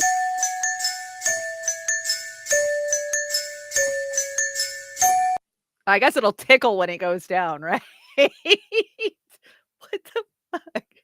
Why would I want a drumstick that could get up and march time right off the goddamn table? Why? Why would I eat that? Why would anybody eat that? You have to catch it before you eat it, like slamming down on the table. Like, I got it. This is just crazy. But hey, stop eating beef and eat more lab grown. When you get too baked and go dead silent for 20 minutes and someone asks if you're good. Yeah, I'm good. For sure. That was your stoner corner for the day. I got a ton of memes because I had a ton of memes on the deck for yesterday. So we're going to have fun from here on out. Oh, and I got a pretty big Hollywood section too. This is the future, right? Did you guys see the singing AI who wrote her own song, created her own image, did the whole shebang? Well, there's millions of artists out there that are unrecognized. AI is just enjoying the life you always wished you could have. Painting, drawing, creating, doing artistic expression. And in the meantime, yeah, you're a slave to your phone and the system. Let's see. What is this? Svalbard. Norway is the only visa-free zone in the world. Regardless of citizenship, anyone can live here and work there indefinitely. So just put a pin in that for you guys for the future. If you need somewhere to go without a passport real goddamn fast, apparently it's Norway. I'm just letting you know. You might want to pack a coat and some boots because it's a little cold. But yeah, you can live and work there. They'll never ask you for anything. This blew my mind. Okay, so you guys saw Elon's truck, right? The Tesla truck is set for release, right? We saw Joe Rogan shoot an arrow at it, and so tough that it just barely left a ding in it. And we've seen Elon take a sledgehammer to it and a blowtorch, whatever. Oh, look, it can uphold to any abuse. I can't believe I actually have people I know on my Facebook that are buying this shit. What? Who's buying this shit? So deliveries start next week. Mine is reserved. Why would you do this? Why would you support this? I think it's ugly. It doesn't even look like a truck. Where's the bed? How do you put anything in it? Isn't a truck for hauling? Oh, let me get it's got the lunch lady fold up like thing in the back, right? The little what do they call those? The pull down window that you just roll up and then you can throw stuff in the back. It's absolutely gross. Please stop supporting Tesla. Please, you guys. Have you learned nothing? Have you not seen the Tesla cars burning on the side of the road? They can't even put them out. All they can do is just sit and watch them and toast marshmallows till they go out on their own. Oh, and go ahead and try to replace a battery in a Tesla. You got an extra 20 grand? Come on, stop supporting this shit. Did you know the term conspiracy theorist was a term made popular by the CIA to stop critical thinkers from asking questions about the JFK assassination? In a memo called Countering Criticism of the Warren Report, the CIA set out to make the term conspiracy theorist weapon to be used against anyone who questions the government's secret activities and programs. Always question, always, all the way. Yeah, and you know what else was really prevalent when they came up with that term? And that was MK Ultra. I've really been thinking a lot lately of the MK Ultra inspired stories that we all grew up with, right? And how many of them now we are finding out are true. Firestarter, for example, Stephen King's Firestarter. Go look at the base of where he got that story. MK Ultra, locking him in fucking labs, trying to get him to do telekinesis and shit like that, right? Pyrokinesis. So yeah, that it's just convenient that the conspiracy theorist term was coined under the CIA's days of MK Ultra and the Warren Report for sure. Yeah, bonus hole. They gave Jeff Cam bonus hole. Oh, that's terrible, Emily to John. Too funny. Let's see what else do we got next. This is a crazy story. And you guys tell me what you think of this. I came across this. I tell you guys, I always hang out over on the Hacker News site, right? There's a lot of interesting stuff. Charles Manson was a CIA agent who was working out of the Haight-Ashbury Health Clinic. I'm telling you, it's true. I know it. And all that acid he was dumping came from the CIA. There's some really good books out there on this. Anyways, okay, from CNN Workforce Wire, because, yeah, CNBC needs a workforce wire. There is a new plan to create a stock market portfolio for every child in America that's caught Microsoft, Uber, and Dell's attention. So what the hell is this? So the founder of Almitra Capital has been in touch with Microsoft CEOs and Uber CEOs and Dell CEO, among other corporate leaders, about funding stock market portfolios for children of their employees. Now, that's a little different than every child in America, right?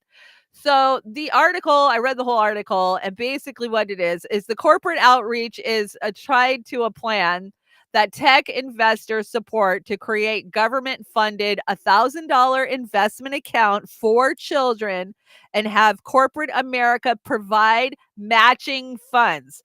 Benefit experts say the idea could boost as popular as 401k matching contributions. There's a lot of big names already associated with this: Zillow, Dell. Yeah, I just named off of us. So basically, they want, if you're an employee of one of these Uber or Dell or any of these companies, like they offer you a 401k, they're going to offer you $1,000 investment savings account for your child, right? That they'll hold on to, and then they'll match a percentage to. Now, they don't say anything about how the child actually pays this out or when it gets paid out or when they have access to it. Come on, camera. Come on. This is why I hate the studio. And so basically, they just want to tell you that they're putting money in an account, get you to give them some money, and then they'll just make the interest off of it for 20 fucking years. And they'll use it as capital like they do with the 401ks. I think this is a big fucking scam. And I'm not saying don't do an investment savings account for your child. Do it, but don't involve your goddamn company in it. Why would you give them that kind of leverage off of, you don't need to earn the interest off of it. Let them earn the interest off of it. That's what I see with this story. But yeah, and the reason they're saying they're doing this is because the employment market is so competitive that they don't have enough perks to offer people, benefits to offer people to come work for them. So this would just give them one more way to entice them to come over and put their money with them. So I ain't falling for this crap. This is a bunch of bullshit is what it is. Welcome, Jilly. Yeah, I knew Convo was on. That's okay. We were just trying to cover all the stuff we left yesterday when I face planted. So that's where we are. We're almost at Holly Weird. I just thought this was crazy. This is California. And yeah, I don't know. This guy, somebody should buy this guy a Sawzall for Christmas. That's all I'm going to say.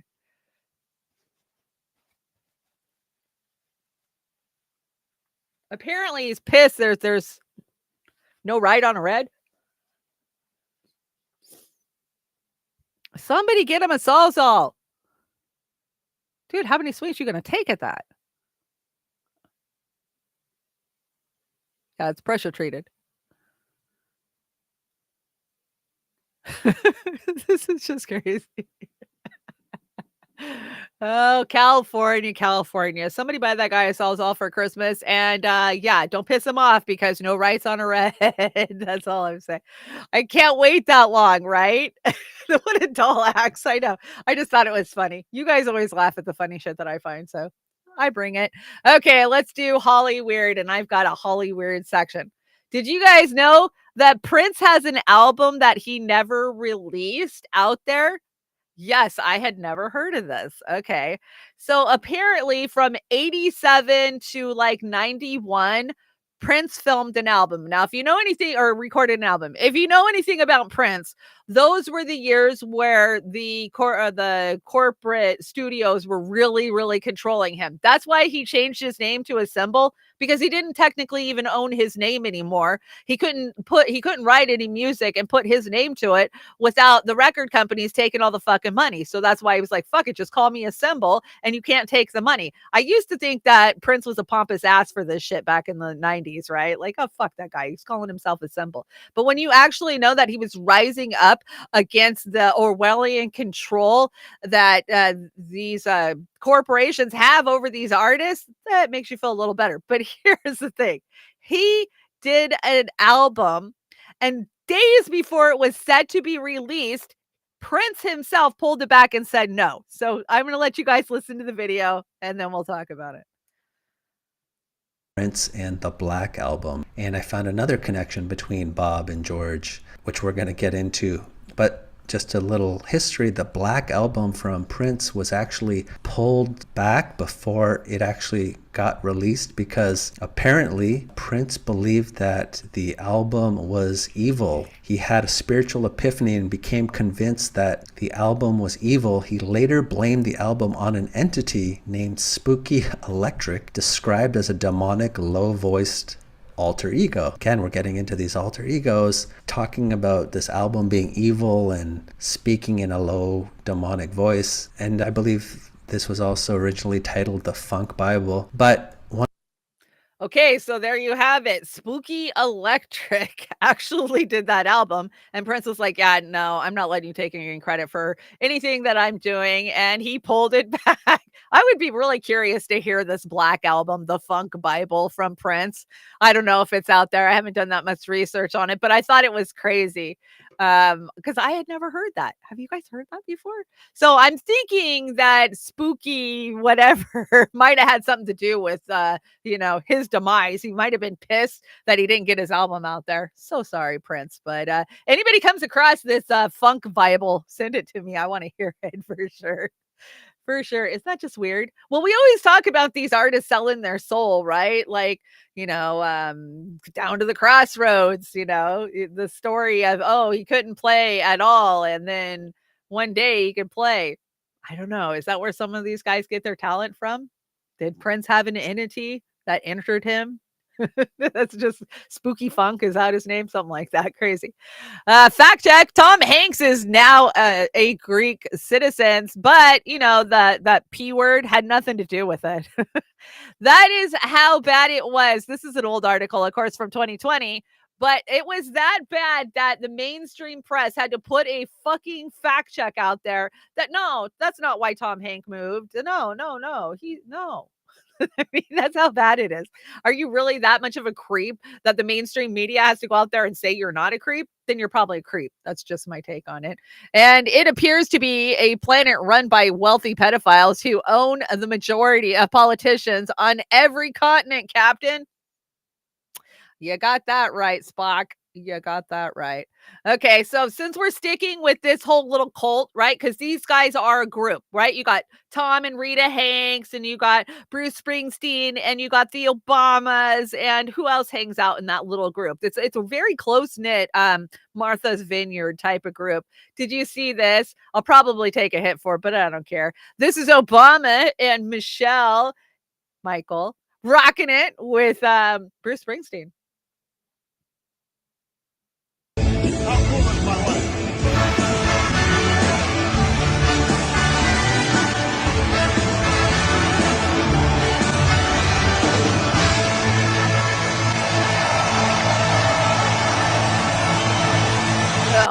make me vomit. Isn't that just gross? That is so gross. That is so gross. So remember, Bruce Springsteen said, if Trump wins, he is getting on the first fucking flight out of America. Now, we heard this during the 2016 election, right? Nobody actually moved. Nobody actually shut up and went away. So United Spot had to had to dupe this. I think it's funny. Here you go.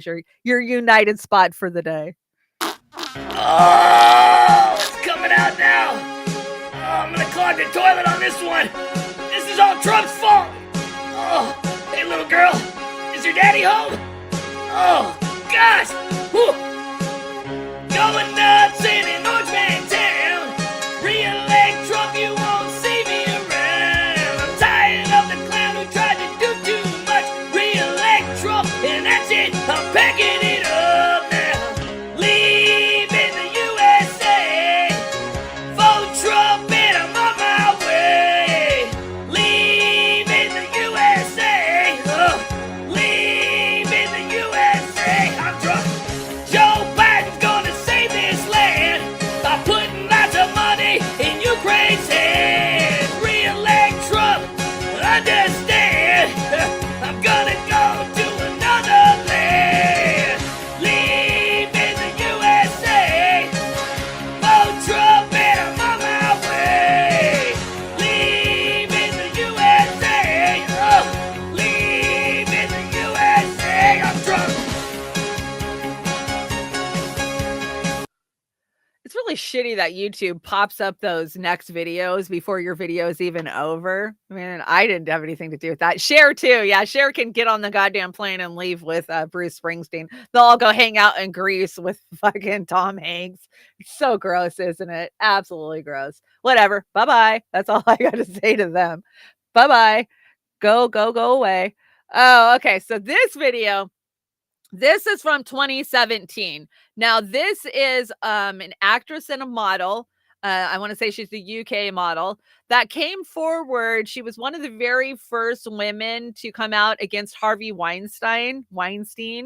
And I think that this little clip that I brought you is so important because she tells you why she fell for his shit. Why did she fall for his shit? Because Harvey was surrounded by influential women like Oprah Winfrey, who still has the power of word today, right? The masses still love her. The shit libs, the boutique left still think Oprah is the greatest. But here, take it in her own words, how she got set up to be abused by Harvey Weinstein.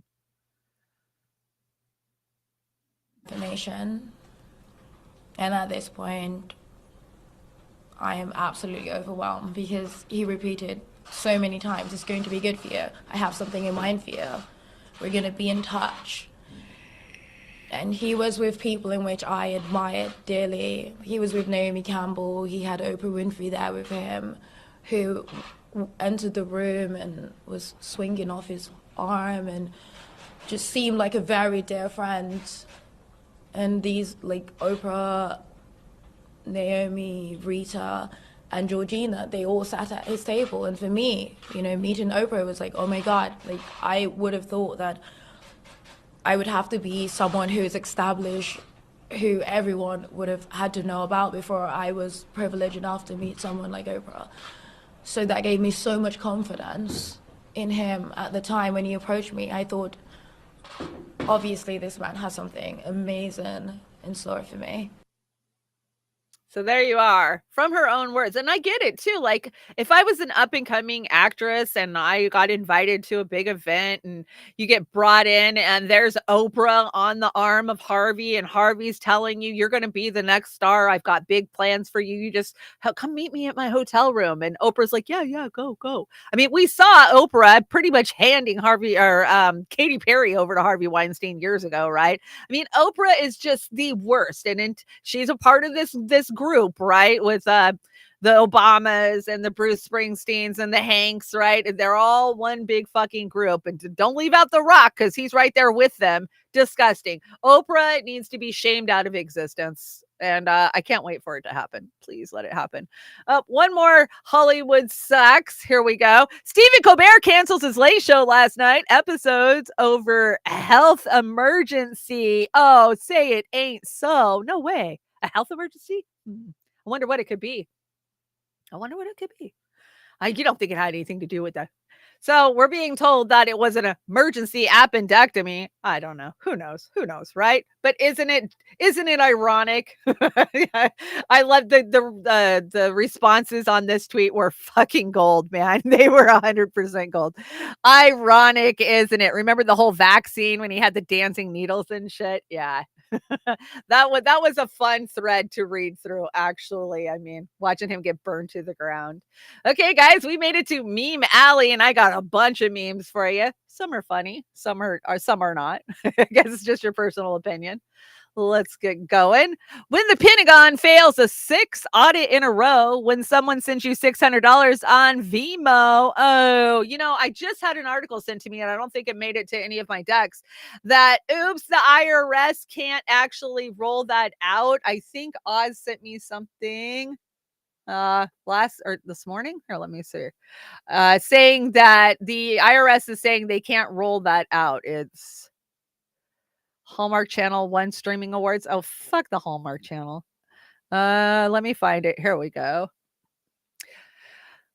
Biden's agenda suffers another loss. Okay. Suffers another loss. The IRS has delayed a requirement for third-party payment apps to send Form 1099-Ks to the IRS users if transactions totaled more than $600. The reporting threshold will now increase to $5,000.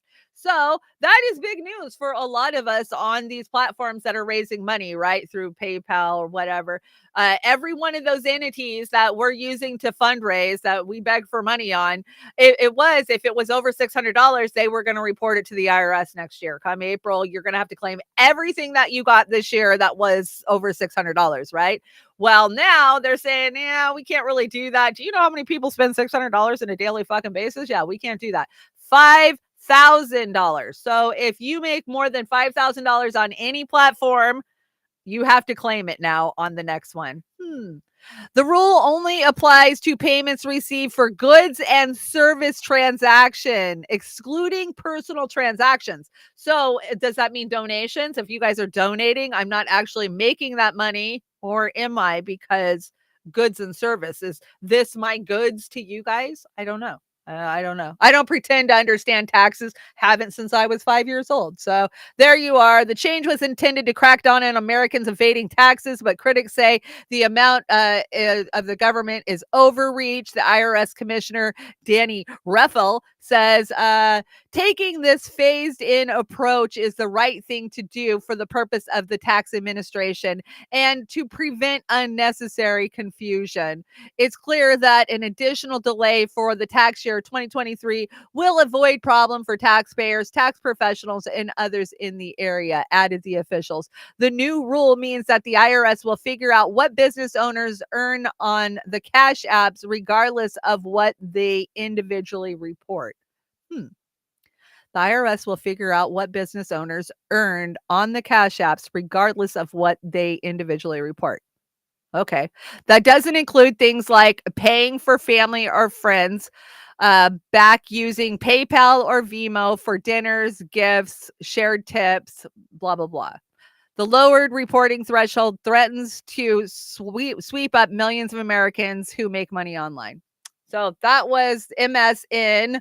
Oz sent me that. I want to say this morning or last night, but there you are. So there's an update on the $600 Vimo. Grandma's being wild with holiday decorations this year. Oh, look at ho ho ho. Too cute. Grandma's a little salty. I think Grandma's too salty. Starting December 5th, Walmart customers will be required to unload the semi trucks at Walmart. This will be in addition to your self-checkout duties. Why not? Why not? Why absolutely not? Yes, Jilly, money orders are a good way to go. And if you can buy them through the post office, they're hard to cash if they're a large amount, but if you can buy them through the post office, money orders are the way to go. I agree. Absolutely. And cash is king. Let's keep cash going. We definitely need to use more cash for sure. And yeah, be sure to get out there and get to work at Walmart. They need their trucks unloaded.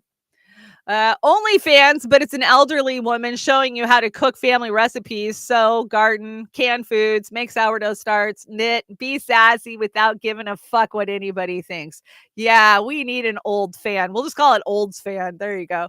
How about a rule that says not everyone needs a gun? How about a rule that says if you murder children, bomb weddings, blow up hospitals, and supply guns to drug cartels and ISIS, you don't ever talk to me about moral issues ever again. Rest in peace, Carlin. That was true. That was very true. I had to throw this one in there. Let's see. Remember in Demolition Man where the future of everyone's a bunch of pussies and everything is illegal? Yeah, not so fun now, is it? That's so true. Demolition Man, that was a good look at what was coming, right? A lot of those films were. Have you guys seen these? The people who bought the 20-foot skeletons and keep them that keep using them are real heroes. Yeah. That is a good idea. Just use your skeleton to hang your lights. There you go. Nobody. The chair in my room. Oh, you busted me. Come on, admit it. You have a chair in your room that your clothes land onto. Sometimes for me, it's my mic stand. Like, I'll have to check to make sure there's nothing hanging off my mic stand because I have a bad problem taking my bra off and just throwing it over my mic stand. So I've actually been embarrassed by that a couple of times in my life. But admit it, we all have that. I used to have a treadmill. My treadmill is where I would hang all my clothes forever. And finally, I just got rid of the treadmill and now it's my chair. It's my chair. So I think that's kind of a universal thing. I think we all do that, especially if you wear something for only like an hour or two. You were cold, you put a hoodie on, like, oh, it's not really dirty. I don't want to put it back in the closet, but I don't want to throw it in the laundry, right? And then I end up with a pile of half-worn clothes that I might wear again later. Yeah. Jilly, you're driving by Klamath Lake, can see Mount Shasta. Oh, Mount Shasta is so pretty. I have a really, really good friend that lives in a barter community in or on Mount Shasta. And yeah, I love that area. So pretty down there. Klamath Lake. I love K Falls too. Let's see. It's okay to be the crazy pot smoking cat lady. It truly is. I know. I am. I can't afford any more situations in my life that bring out the worst in me. It's exhausting and requires too much for me to recover from. I need calmness and gentleness in my life. Anything outside of that, I don't have the capability for. And, you know, I'm hitting the big 5-0 this year. So I definitely subscribe to this, man. I spent way too many of my years letting drama and life suck me down. And now I'm just like, I don't do drama. You come at me with drama, I am out the fucking door. And I don't care if it's drama, online drama, or if it's actual in-person drama. I just don't do it, man. I don't. Like, nope. Take it somewhere else. And I know a lot of you guys are like that too. You know, the Louisiana girl and me had to make fun of Louisiana today. So what people in Louisiana is what people think Louisiana is like, what it's actually like. And then I love that somebody from Louisiana actually fixed it and said, fixed it. And they threw a bunch of cop cars in there because that's truly what it's like. It's a Dollar General and a bunch of cop cars. That is Louisiana for you. It absolutely is. 100%. Dollar General. We don't have any Dollar Generals over here on the West Coast. We just have Dollar Trees. I actually like Dollar General more than I like Dollar Tree. You hear that? And speaking of the dollar store, how Family Dollar employees be when you pull up. Oh my God, it's so true. It's so true. Except for we all quit smoking and now we just vape outside, right? Hey, I ran C stores, convenience stores for 20 years. I was always outside smoking in those days. I think we got a few more and then we're out of here. Need to get rid of unwanted junk during the holidays? Just put it in an Amazon box and leave it on your front porch. It'll go bye-bye. That is so true. If you truly want to get rid of stuff, just throw it in an Amazon box. Somebody will take it from you. And shrinkflation is a freaking problem. Have you guys noticed? A bag of chips has gotten tiny and it's like $6 Look at that. It's smaller than his hand. So pretty soon we'll be getting those fun size bags for the full price of $6, right? But hey, let's face it, Americans are too fat as it is. We don't need those extra calories and carbs. So I guess we'll just be happy that we're downsizing instead of supersizing because we spent the last 30 years supersizing. And shop local and shoplift corporate. Yes, that is the motto. Shop local, shoplift corporate. That's how it works. As you get older, you realize that a $300 watch and a $30 watch both tell the same time. A Michael Kors wallet and a Forever 21 wallet have the same amount of money. Oh, that's so true. A $300,000 house and a $100,000 house host the same loneliness. A Ford will also drive you as far as a Bentley. And true happiness is not found in materialistic things. It comes from the love and laughter found with each other. Stay humble. The hole dug for us in the ground are all the same size. Yes, stay humble. Absolutely. It's true. It's 100% true, right? I saw this video yesterday of this probably 15 or 16-year-old, very spoiled girl, obviously an American, opening a pair of Nike shoes for her birthday.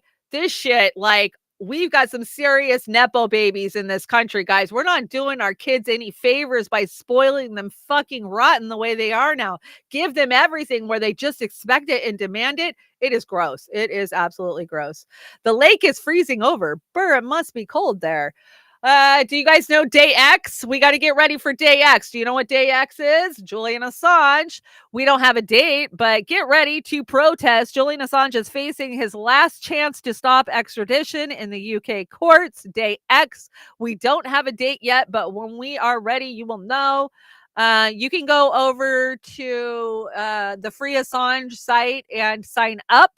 Sign up so you can get alerts, and that way we can be ready to go at a moment's notice for Julian.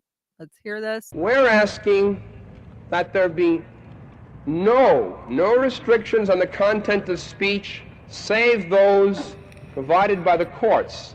And that's an enormous amount of freedom. And people can say things within that area of freedom which are not responsible. And now that's, we've finally gotten into a position where we have to...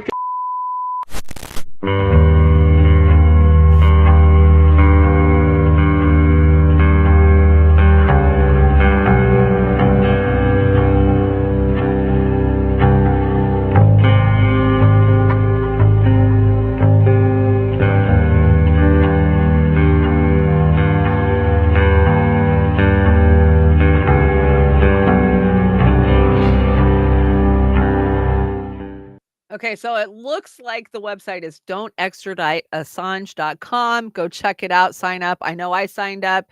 If you go to a couple of the different Assange Twitter feeds, you'll see the link. It's just a link. You sign up, give them your address, your email address, and you'll get updates. But you guys, Christmas is coming. Assange is obviously not going to be out of Belmarsh by Christmas. Let's get some cards out to him. Let's flood him with Christmas cards, beautiful Christmas cards, snowy scenes, lovey family scenes. Let's do it. Let's send him some love this Christmas. And my deck always has his address on it. Please screenshot it. Let's send some love to Assange for Christmas. And if you get those out now, they might actually make it by Christmas. Hey. They might actually get there by Christmas. The mail seems to be really freaking slow moving internationally right now. I don't know why, but I have noticed that when I've gone back and forth with people that it's taken a couple weeks. So let's get that stuff moving now. Global lanterns for Assange, December 22nd. So get those lanterns out. Please put up lanterns wherever you are and demand Assange's freedom. Let's light up the night for Assange. That's another global movement, just to let you guys know. And let's free Assange, guys. Still bleeding all over. Oh my gosh, Popeye, what'd you do? Pressure, right? They always say pressure to make you stop bleeding. Joey's Coffee. Get some Joey's Coffee. I had some Joey's Coffee for Thanksgiving. It's so good. I'm going to stop at Oz and Joey's on my way down to Portland on Friday. I'm super excited. I know I'm going to be picking up some coffee for a couple of you guys out there. And Joey's Coffee, just got to get a hold of Boomer and he'll get that order ready for you. Do what makes your spirit shine. Yes, do what makes your spirit shine. Find your creativeness. I never thought I was a creative person at all. Like, I'm not an artist. But now that I'm older, I realize that everybody is creative. You just got to find your outlet, right? So there will be no Beauty and the Boomer this weekend. No show this week. We're giving Oz the weekend off while Amber and I and all of the fams are in Portland. And I'm sure we'll have streams going out. I plan on doing a couple of live streams and yeah, we'll have content. So Oz gets the weekend off. I will miss you guys for Beauty and the Boomer, but I'll be back. I'll be back. And you guys can help me out. Yay, we made it to the end of the show. Thank you guys so much. That was a fun show. See why I wanted to finish that show. And look, I didn't have one problem in the old studio. I love my new studio, but my internet just doesn't have enough power, I don't think, to do what it's got to do. So if you want to help me out this Giving Tuesday, today is Giving Tuesday, which means you give to charities. And hey, independent media is the best charity you could give to and support. I think if you're in the chat, then let's keep this thing going and help me get down to Portland, the national convention for the Center of Political Innovation. I'm super excited. If you want to help me out, the best way to help me out for this trip is PayPal, but there's also a spot fund in the description link below, or buy me a coffee or Cash App, whatever works best for you. We appreciate it. And we love you guys for keeping us here all these years. It's because of you guys that I still get up and get in this chair every day and I'm not working at the dollar store, So thank you for allowing me to do what I love. And it's so much fun to hang out with you guys every day. Okay, I got a great closing song for you guys. I am a huge Metric fan. Do you guys know who Metric is? I love Metric. I think they're Canadian. What is it with me and Canadian bands this week? I don't know. Maybe it's because I live so close to Canada, I get a lot of Canadian music. But this is Help I'm Alive. And this is an acoustic cover of it, but great cover. Love the song. Must be hard to cover Metric because I literally dug for 2 hours trying to find a Metric song and it was hard to do. Okay, guys, I am out of here. It is Tuesday, so I have no idea who's next, but thanks for hanging out with me. If you just joined, make sure you go rewind and watch the whole show. I'm going to shout out the chats real fast. Denver Attaway was here. Hey, you, good to see you. Aram, always good to see you in the chat, Aram. I got Denver Attaway. Osama number 5. Thank you so much. Teresa, good to see you. Huge shout out. I don't think Death to Tyrants is here today, but thank you so much for hitting my PayPal the other day. Every little bit helps me, and I appreciate you guys so much. Jim's in the house. Hi, Jim. DC, good to see you, DC. Zaxo Voxo Vix. Rumble's where it's at. You can always find us on Rumble. It doesn't matter where we're at. We're always on Rumble. So if you want to be guaranteed to see the show, make sure you sign up for Rumble. And yeah, we're always over there. And the Rokfin, or no, that was the Rokfin. Rumble is got Ghost Start. Ghost Start's over there. So is 420 Barcuse. And Last 66, good to see you. Kate's hanging out over there too. Thank you guys for joining the Rumble and YouTube. Kate's over on the YouTube. Jilly just joined us over there. Emily to John, good to see you. Hi, Dirty Dollars, good to see you. Kate, you're everywhere. Popeye, I hope your lip stops bleeding. Popeye. And the MPN, good to see you.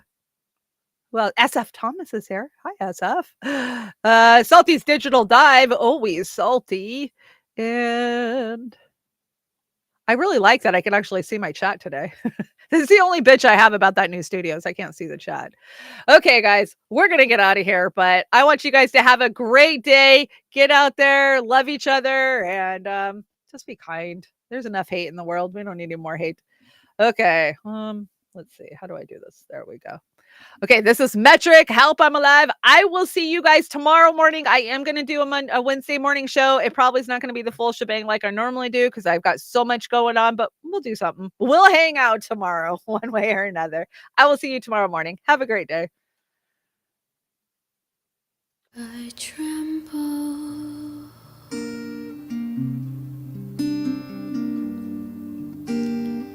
They're gonna eat me alive.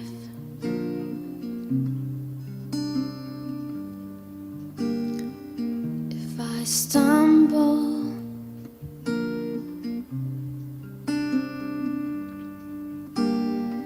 they're gonna eat me alive.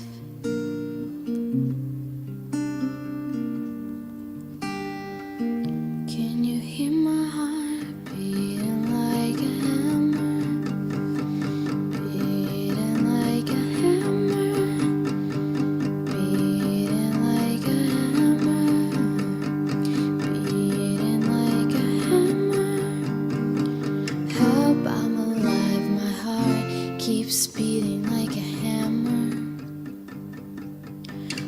Hard to be soft, tough to be tender. Come take my pulse, the paces on a runaway train. Help, I'm alive, my heart keeps beating like a hammer, beating like a hammer, beating like a hammer, beating like a hammer. If you're still alive, my regrets are few. If my life is mine, what shouldn't I do?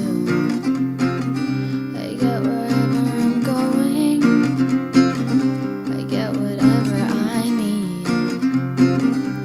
While my blood's still flowing and my heart still beats, beating like a hammer, beating like a hammer, beating like a hammer. Help, I'm alive, my heart keeps beating like a hammer. Hard to be soft, tough to be tender. Come take my pulse, the paces on a runaway train. Help, I'm alive, my heart keeps